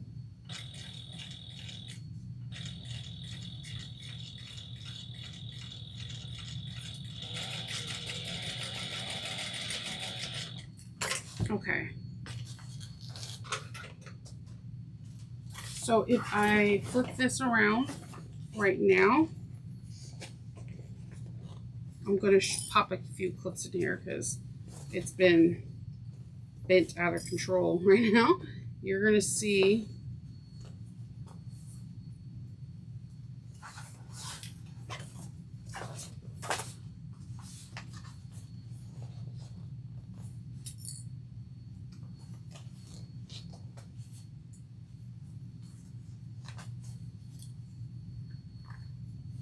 it take place. So this is the, flip this real quick. This is the outside. So we're going to, the shoe bag is going to be on the inside. So you're going to see this on the outside of the bag when the shoe bag is fully disengaged. Now, this is what I should have explained in the beginning. Waterproof canvas is weird because there is and there isn't a right side and a wrong side. Usually the area that's a little plasticky is the wrong side. But that's say for this case that you rather have this part in the inside, you would have just reversed the way you sewed it to the main panel. Because when the shoe pocket's fully extended, you're going to only see the brown and the beautiful leopard is in the inside. So it's your choice on what you want to do or not. So what I'm going to do now is that we sandwiched in this, we're going to now turn the shoe pocket lining side out. We're going to clip these two 17-inch where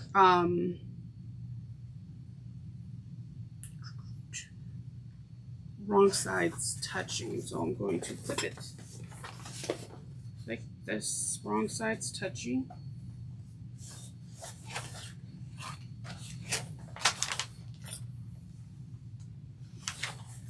I'm guessing you're sleepy. I'm sorry? I think you're sleepy. I'm good.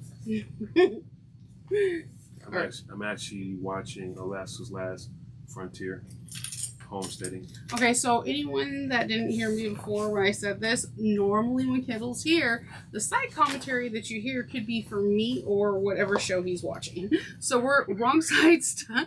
We're going to sew this at 3/8 of an inch.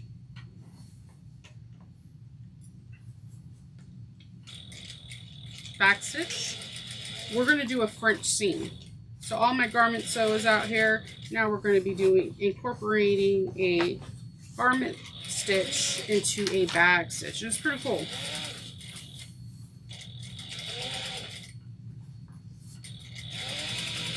So all raw edges are enclosed and encased.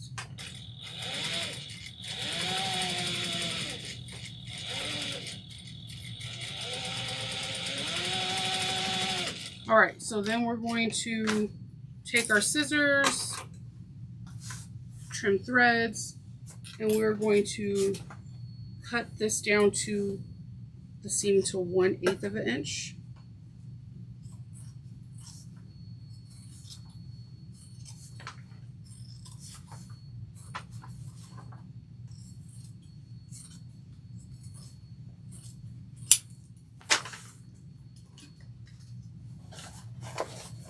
And we're going to turn this inside out for a moment.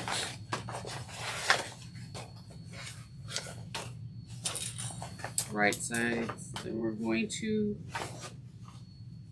take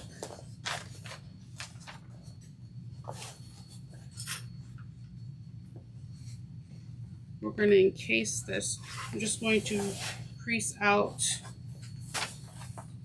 the seam. You could pop a few clips in here if you wish, just to make sure your seam is gonna not like move while you're sewing.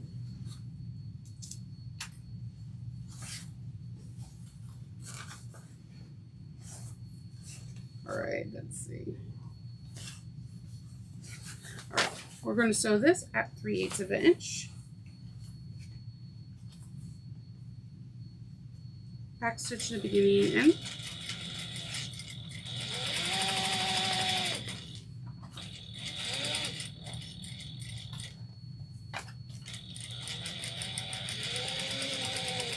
And what this does is it encases that raw edge that you have so you don't see it when you're looking into the bag.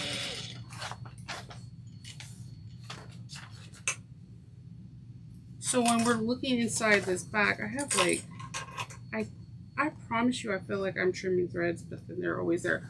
When we're looking inside the bag, there's no seam.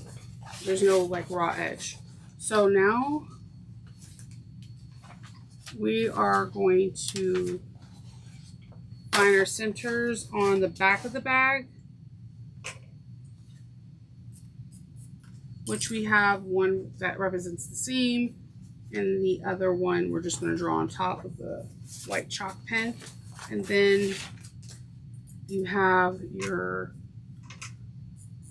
centers. I have a faint red mark from when I drew it, but I'm just doing it white. We're going to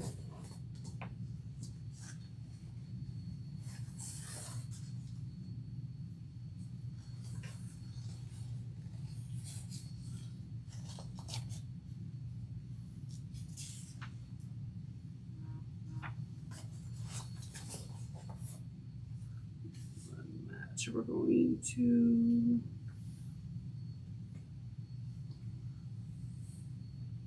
lay your shoe pocket lie flat, mark the seams.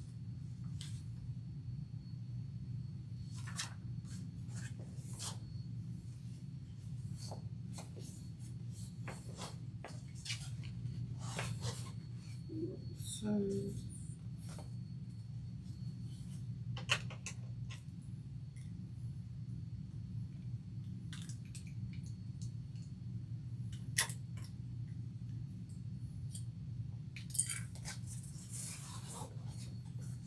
we're going to sew together 3/8 inch, trim at 1/8, turn the piece around to show the side panels.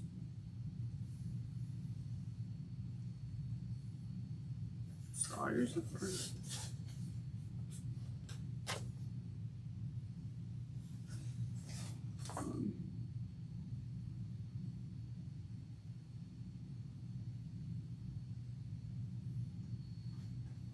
Yeah.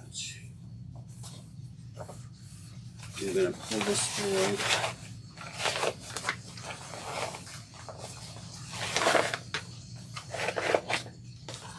So the right sides are facing out. And I'm going to match this.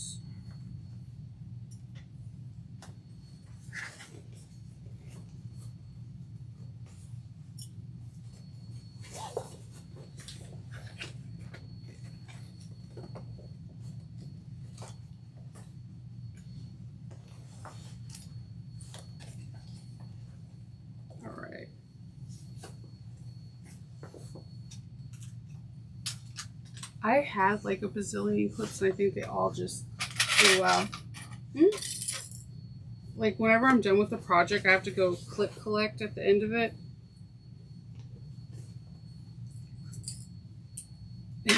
Or fling them in my face.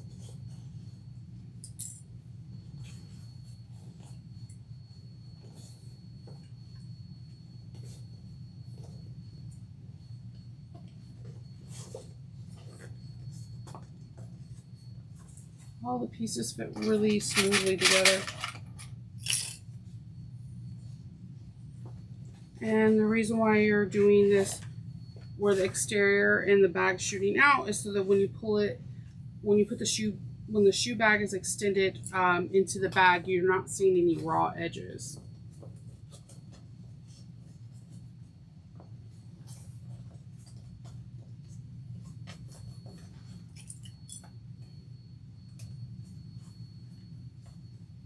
Okay, we're going to sew this at 3/8 of an inch seam allowance. Again, all the heavier stuff towards the left of the machine just makes your life a whole lot easier. Back stitching beginning and end.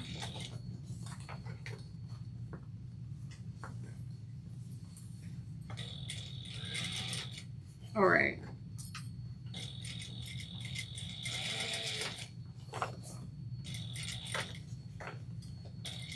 I feel proud of myself. At least I did not lose my turn lock. I'm like, anytime I have to put a turn lock or a thumb lock in, somehow I always like am missing a piece. And then I'm mad at myself.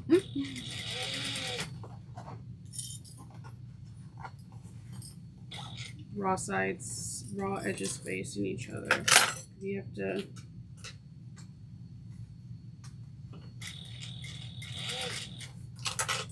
just on the raw edges.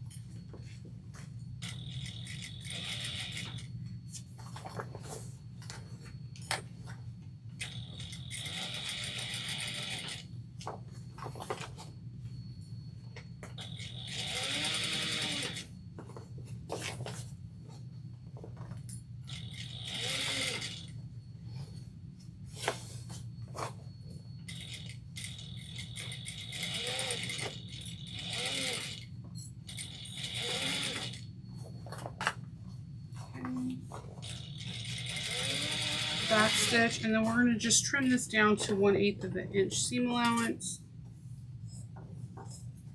Thanks, Jennifer, for joining us. You have a good night, and let us know what you think when you get finished watching it later on. Thank you. You're amazing for watching.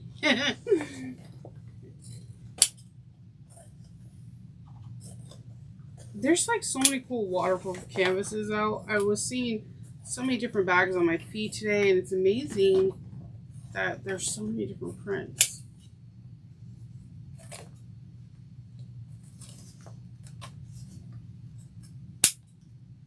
You really can customize your bag. All right, so I'm going to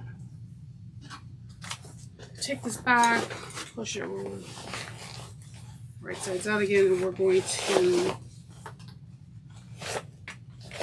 start installing the lining. We're going to do the lining first. All right, so with this, we're going to install our zippers. Let's see. It helps if you get your zippers, Noah. Okay. What I like to do is I like to connect one end first, and hopefully not fumble. I like me and the camera.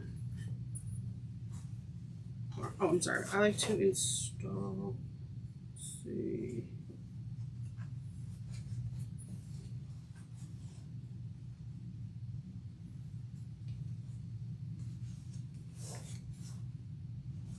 I'm gonna this first. Alright.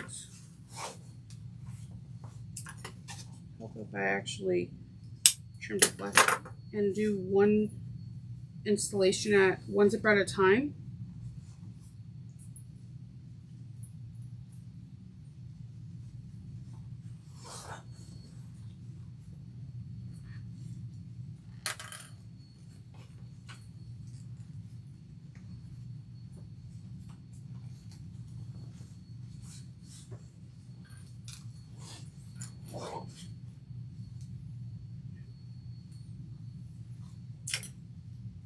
Sorry, I have to burn the or melt the ends.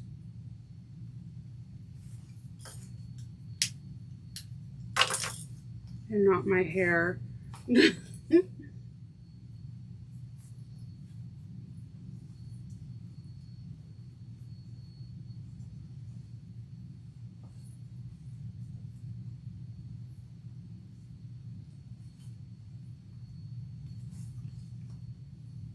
Come on, Nova, you can put in zippers.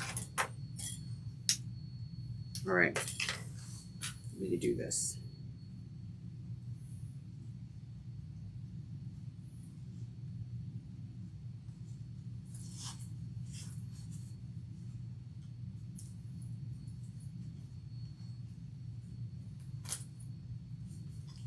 Okay.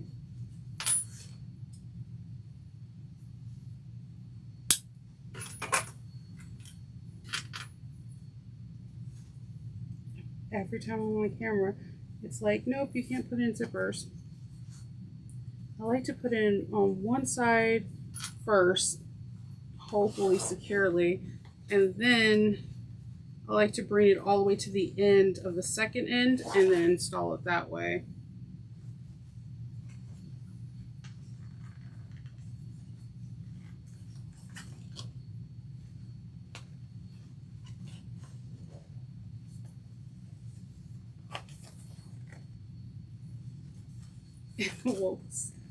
It won't install, unfortunately, for me right now. I have no idea why it's being so finicky. So I bring it all the way over to where I wanted to meet the other one. I'm going to cut the excess zipper tape exactly the teeth meeting to the second one. Fray the ends. And I grab another zipper because it's just a little bit, and I'm going to feed it in.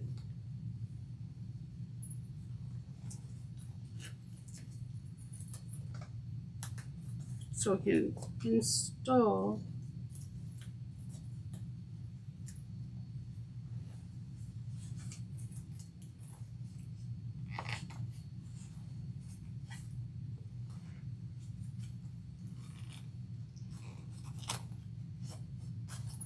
of course it wants to not feed. It's a little finicky because you have the other zipper and the other bulk beside you, so just take your time. It'll work out. So this is now all installed there, and I'm going to tuck the lining a little bit in here, and then I'm going to install the other side. This is where it gets a little, you're gonna have to get really squishy with it because you're gonna have to squish your lining. I'm gonna do the same method. So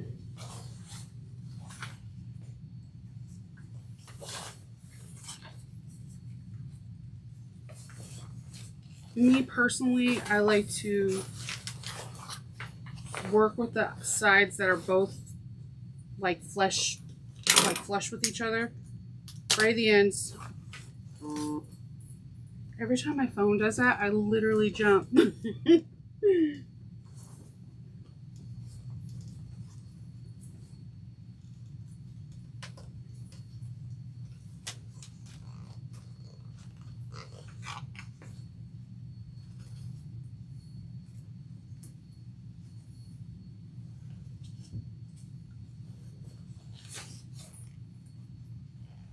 I'm gonna side in.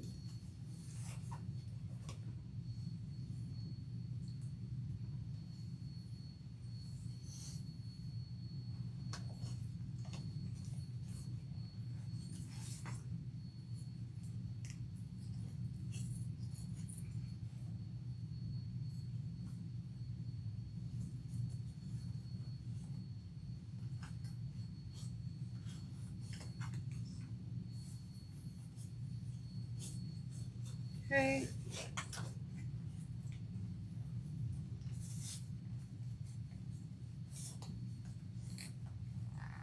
I think I got this one.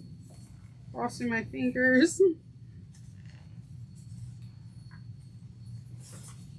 This, you're gonna just work with me.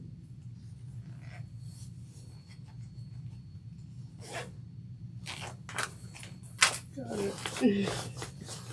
All right, so I'm Do your hands get tired? No. Sometimes trying to put zipper in. Sometimes no, sometimes yes.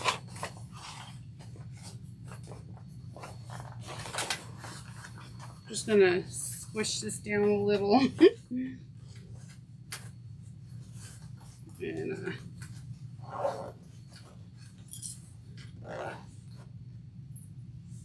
man, I do not trim threads good. Like, it is. I wish like it automatically would just like trim. I thought I had all 4 zippers up here. Can you give me one of those zippers? It's in the pack right there by the die.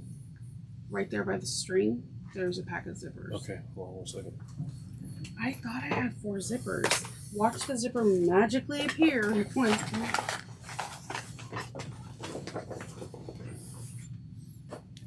No, but it's okay. You see the pattern pieces? Yes. Right underneath it, I think is the zippers. Oh, let me go around. Sorry.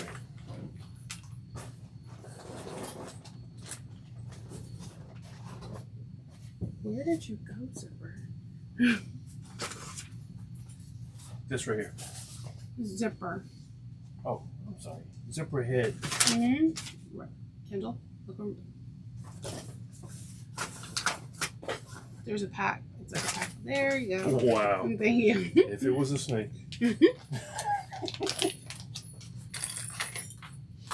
All right, so I'm gonna pop another one. I know I had another one up here.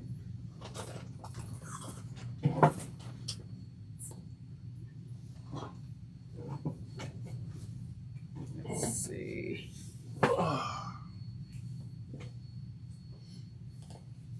Put the second one on.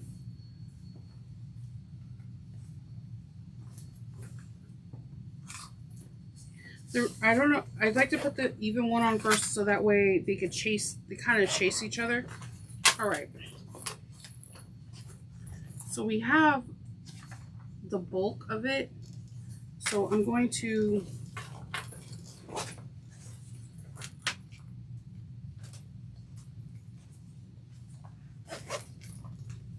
unzip this a little bit and take the excess out, and I'm going to what I should have did in the first place was tuck this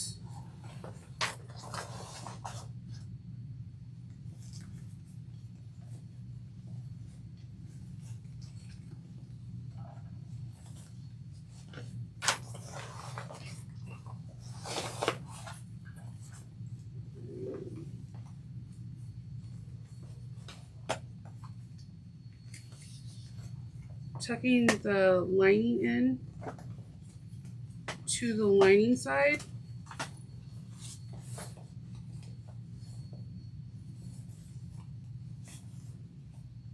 Just tucking that excess in, and I'm going to baste this shut at 1/8 of an inch. And then I'm going to baste the other side too. I mean, you're not removing this stitch, so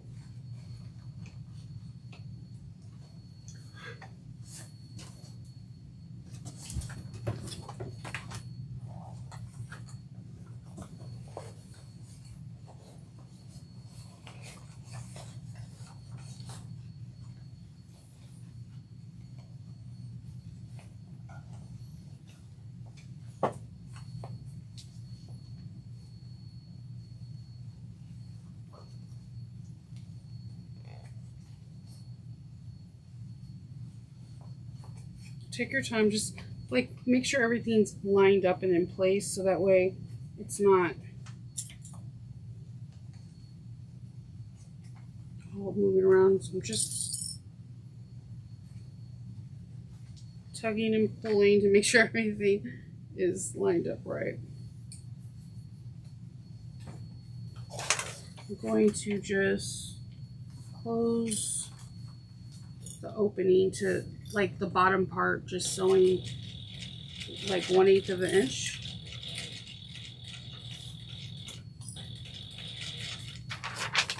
Moving everything that can fly off the table out of the way.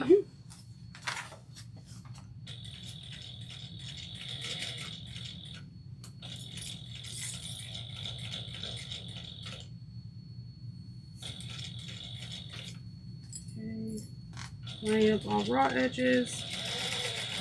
I'm going over the zipper tape so there can be an anchor, like so. Cutting off excess zipper tape. Trying to roll this prettily, but I'm gonna not lie to you. The one that I use, it's not pretty. I actually use it for soft drinks when I go to conventions. Like, it keeps everything nice and cool and separated from like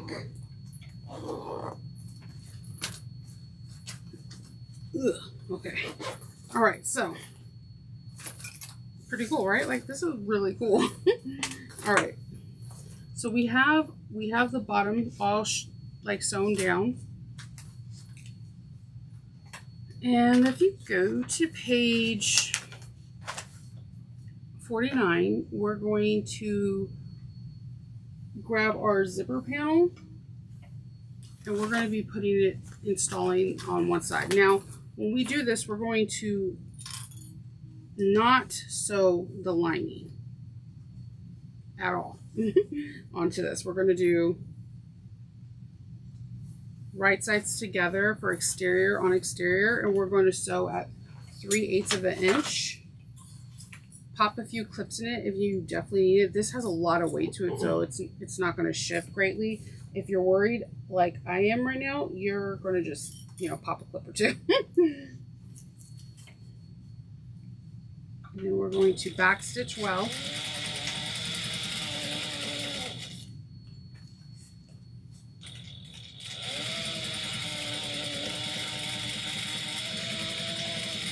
All right. We're going to trim excess threads. Then we're going to take this and we're going to clip. We're going to turn this around and you're going to grab some double-sided tape and we're going to put this on, we're going to fold over. I'm going to give you the exact measurements. It helps reduce the bulk. We're going to sew together 3/8 of an inch. We're going to run some double-sided tapes on the raw edge seam. And I'm going to use this Dritz wash away.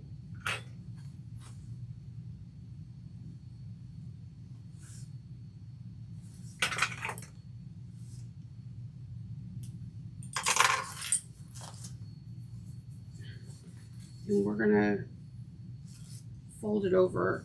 What I like to do is we want to get to that 3/8 of an inch seam and cover it.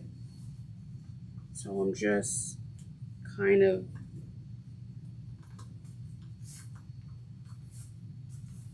finger pressing. And I'm going to take this tape and run it right underneath the stitch line that we just made at the 3/8 of an inch.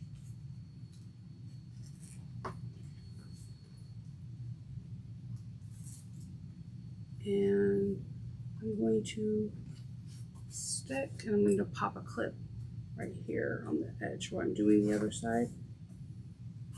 Over that stitch line real quick. Finger press well. Pop in a clip and then we're going to turn this over. We're going to sew a 1/8 of an inch.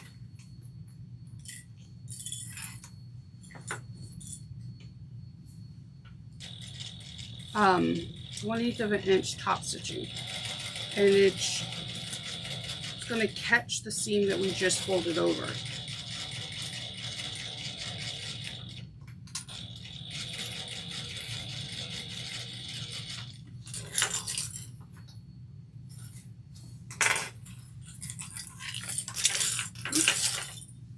Let's go flying. See, it caught the back. I'm still removing threads. Then we are going to complete the zipper panel by putting the bottom attachment on here. So you have your lining and you have your interior. So we're going to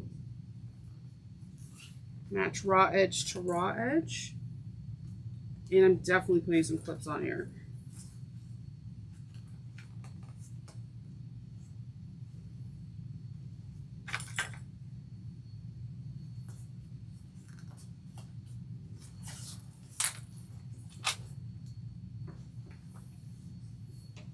And we're going to do a 3/8 of an inch slot. Take your time.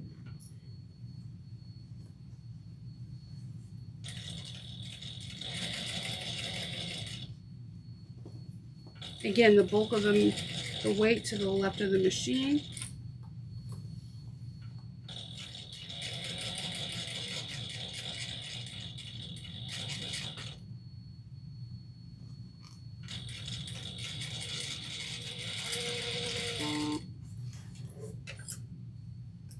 And we're going to grab our lining, put that right sides together.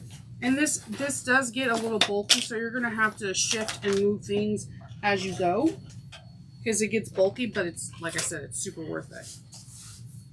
Pop a few clips in.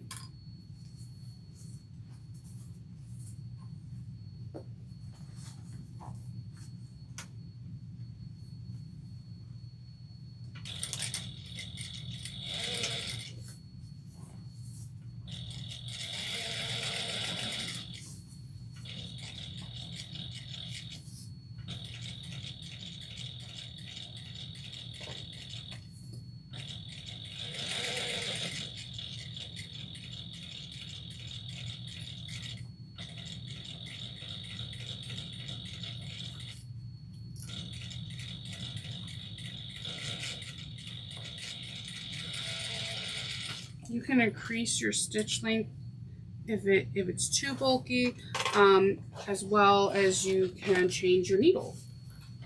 So before I top stitch, I'm just going to tug everything to make sure everything you got covered, and pop a few clips on the other side, and then I'm going to top stitch at 1/8 of an inch. I will have to roll some of this out of the way.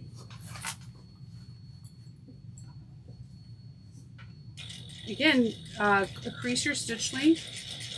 Use a hop jumper. This part of the bulk won't be in our seam when we're putting the bag together, our final steps next week, which I'm really excited.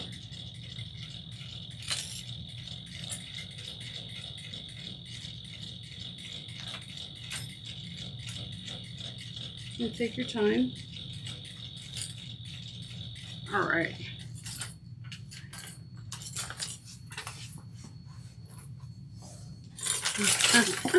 All my clips are like, we're gonna leave you flat on the table. And we're going to do this again on the opposite side.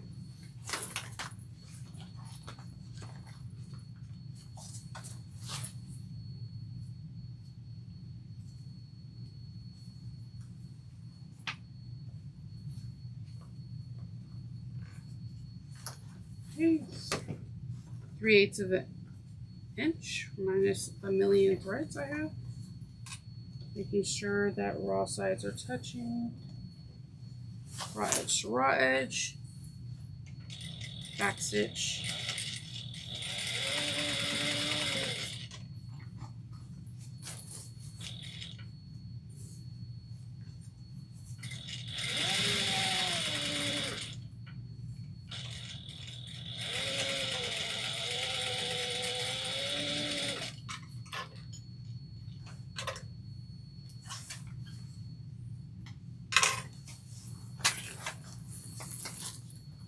Okay, we're going to squish everything because we need to get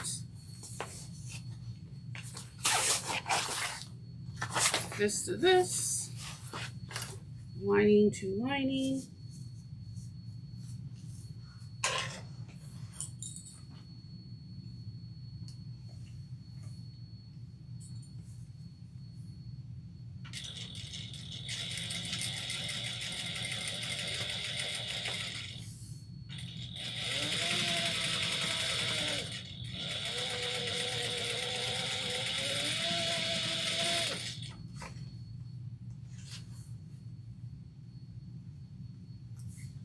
Okay, we're going to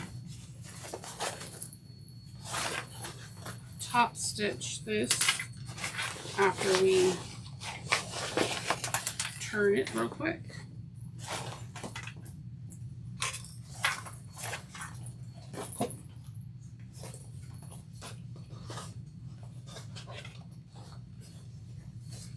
Okay.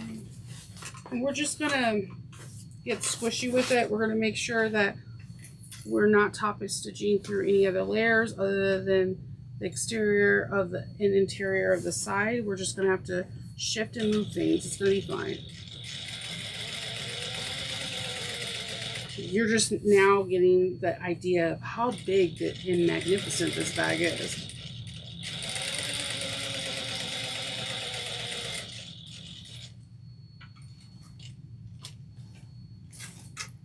Trim threads. Whew. This is a big and beautiful bag. All right. That was like a workout. So, now what we're going to do is, before we're done with this step, we're lastly going to top stitch all the edges 1/8 of an inch, so it's all encased. So you could definitely clip in places so that you know nothing will shift, especially the pocket with the elastic. And I usually just start on one panel area, and then I base stitch, and this could be a bigger stitch, it doesn't have to be the 3.5. I base stitch, I'm going to go at a 5, and you're just basting the 2 layers together, so when we bind this tomorrow, nothing will, like, not tomorrow, but next Sunday, nothing will come apart.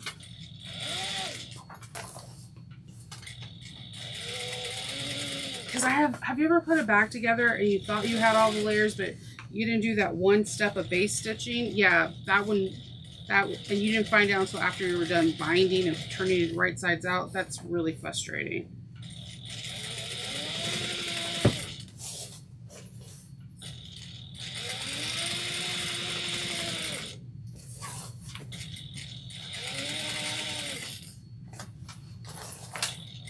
I had that actually happen on a few bags, so I'll be like, no, I can get all the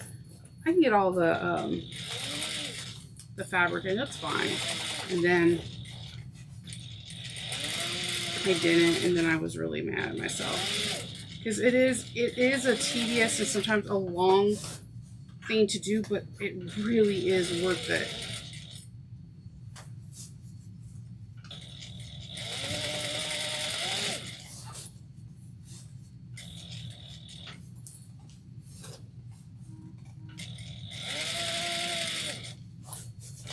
Okay, we're done with one side, and let's get to the other.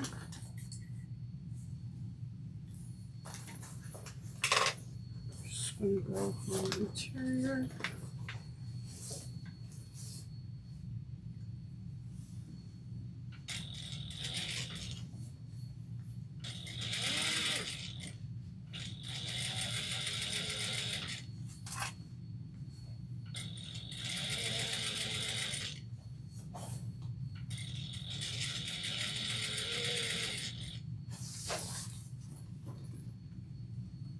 Just position your bag.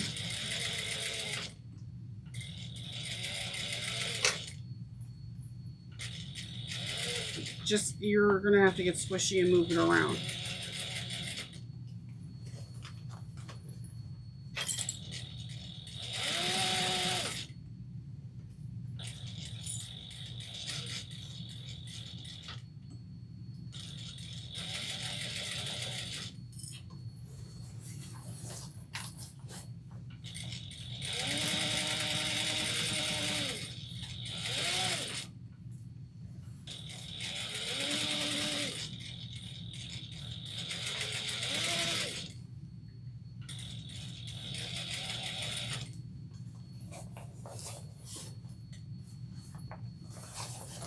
Yep, moving around the bag.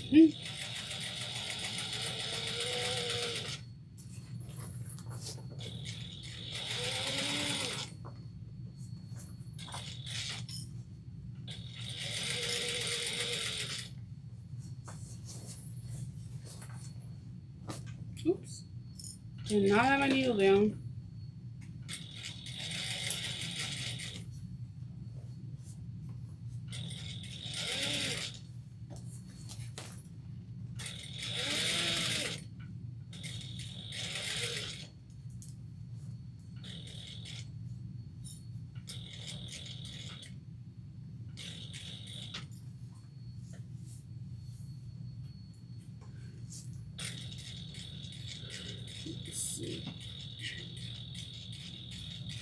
And again, my hair wants to go into the thread where the thread is or the lever is. It's like, we want to be a part of this bag. All right, so we have one whole body of the piece. This is a big bag. Make sure you do base. It's really worth the extra effort. It does take a little bit of time, but it's worth it. So we have our fully circled gusset, and we are done. Next week, we're going to do packs 7 and 8, and it's the interior. And that goes by relatively quickly. It's her signature styles in her bags. She has a lot of pockets as normal and some really cool ways to make pockets. Then we're going to base all the exterior and interior pieces together. And from there, we're going to put together the bag. We're going to do bias binding and the whole 9 yards. I'm really excited. You guys finished the shoe pocket.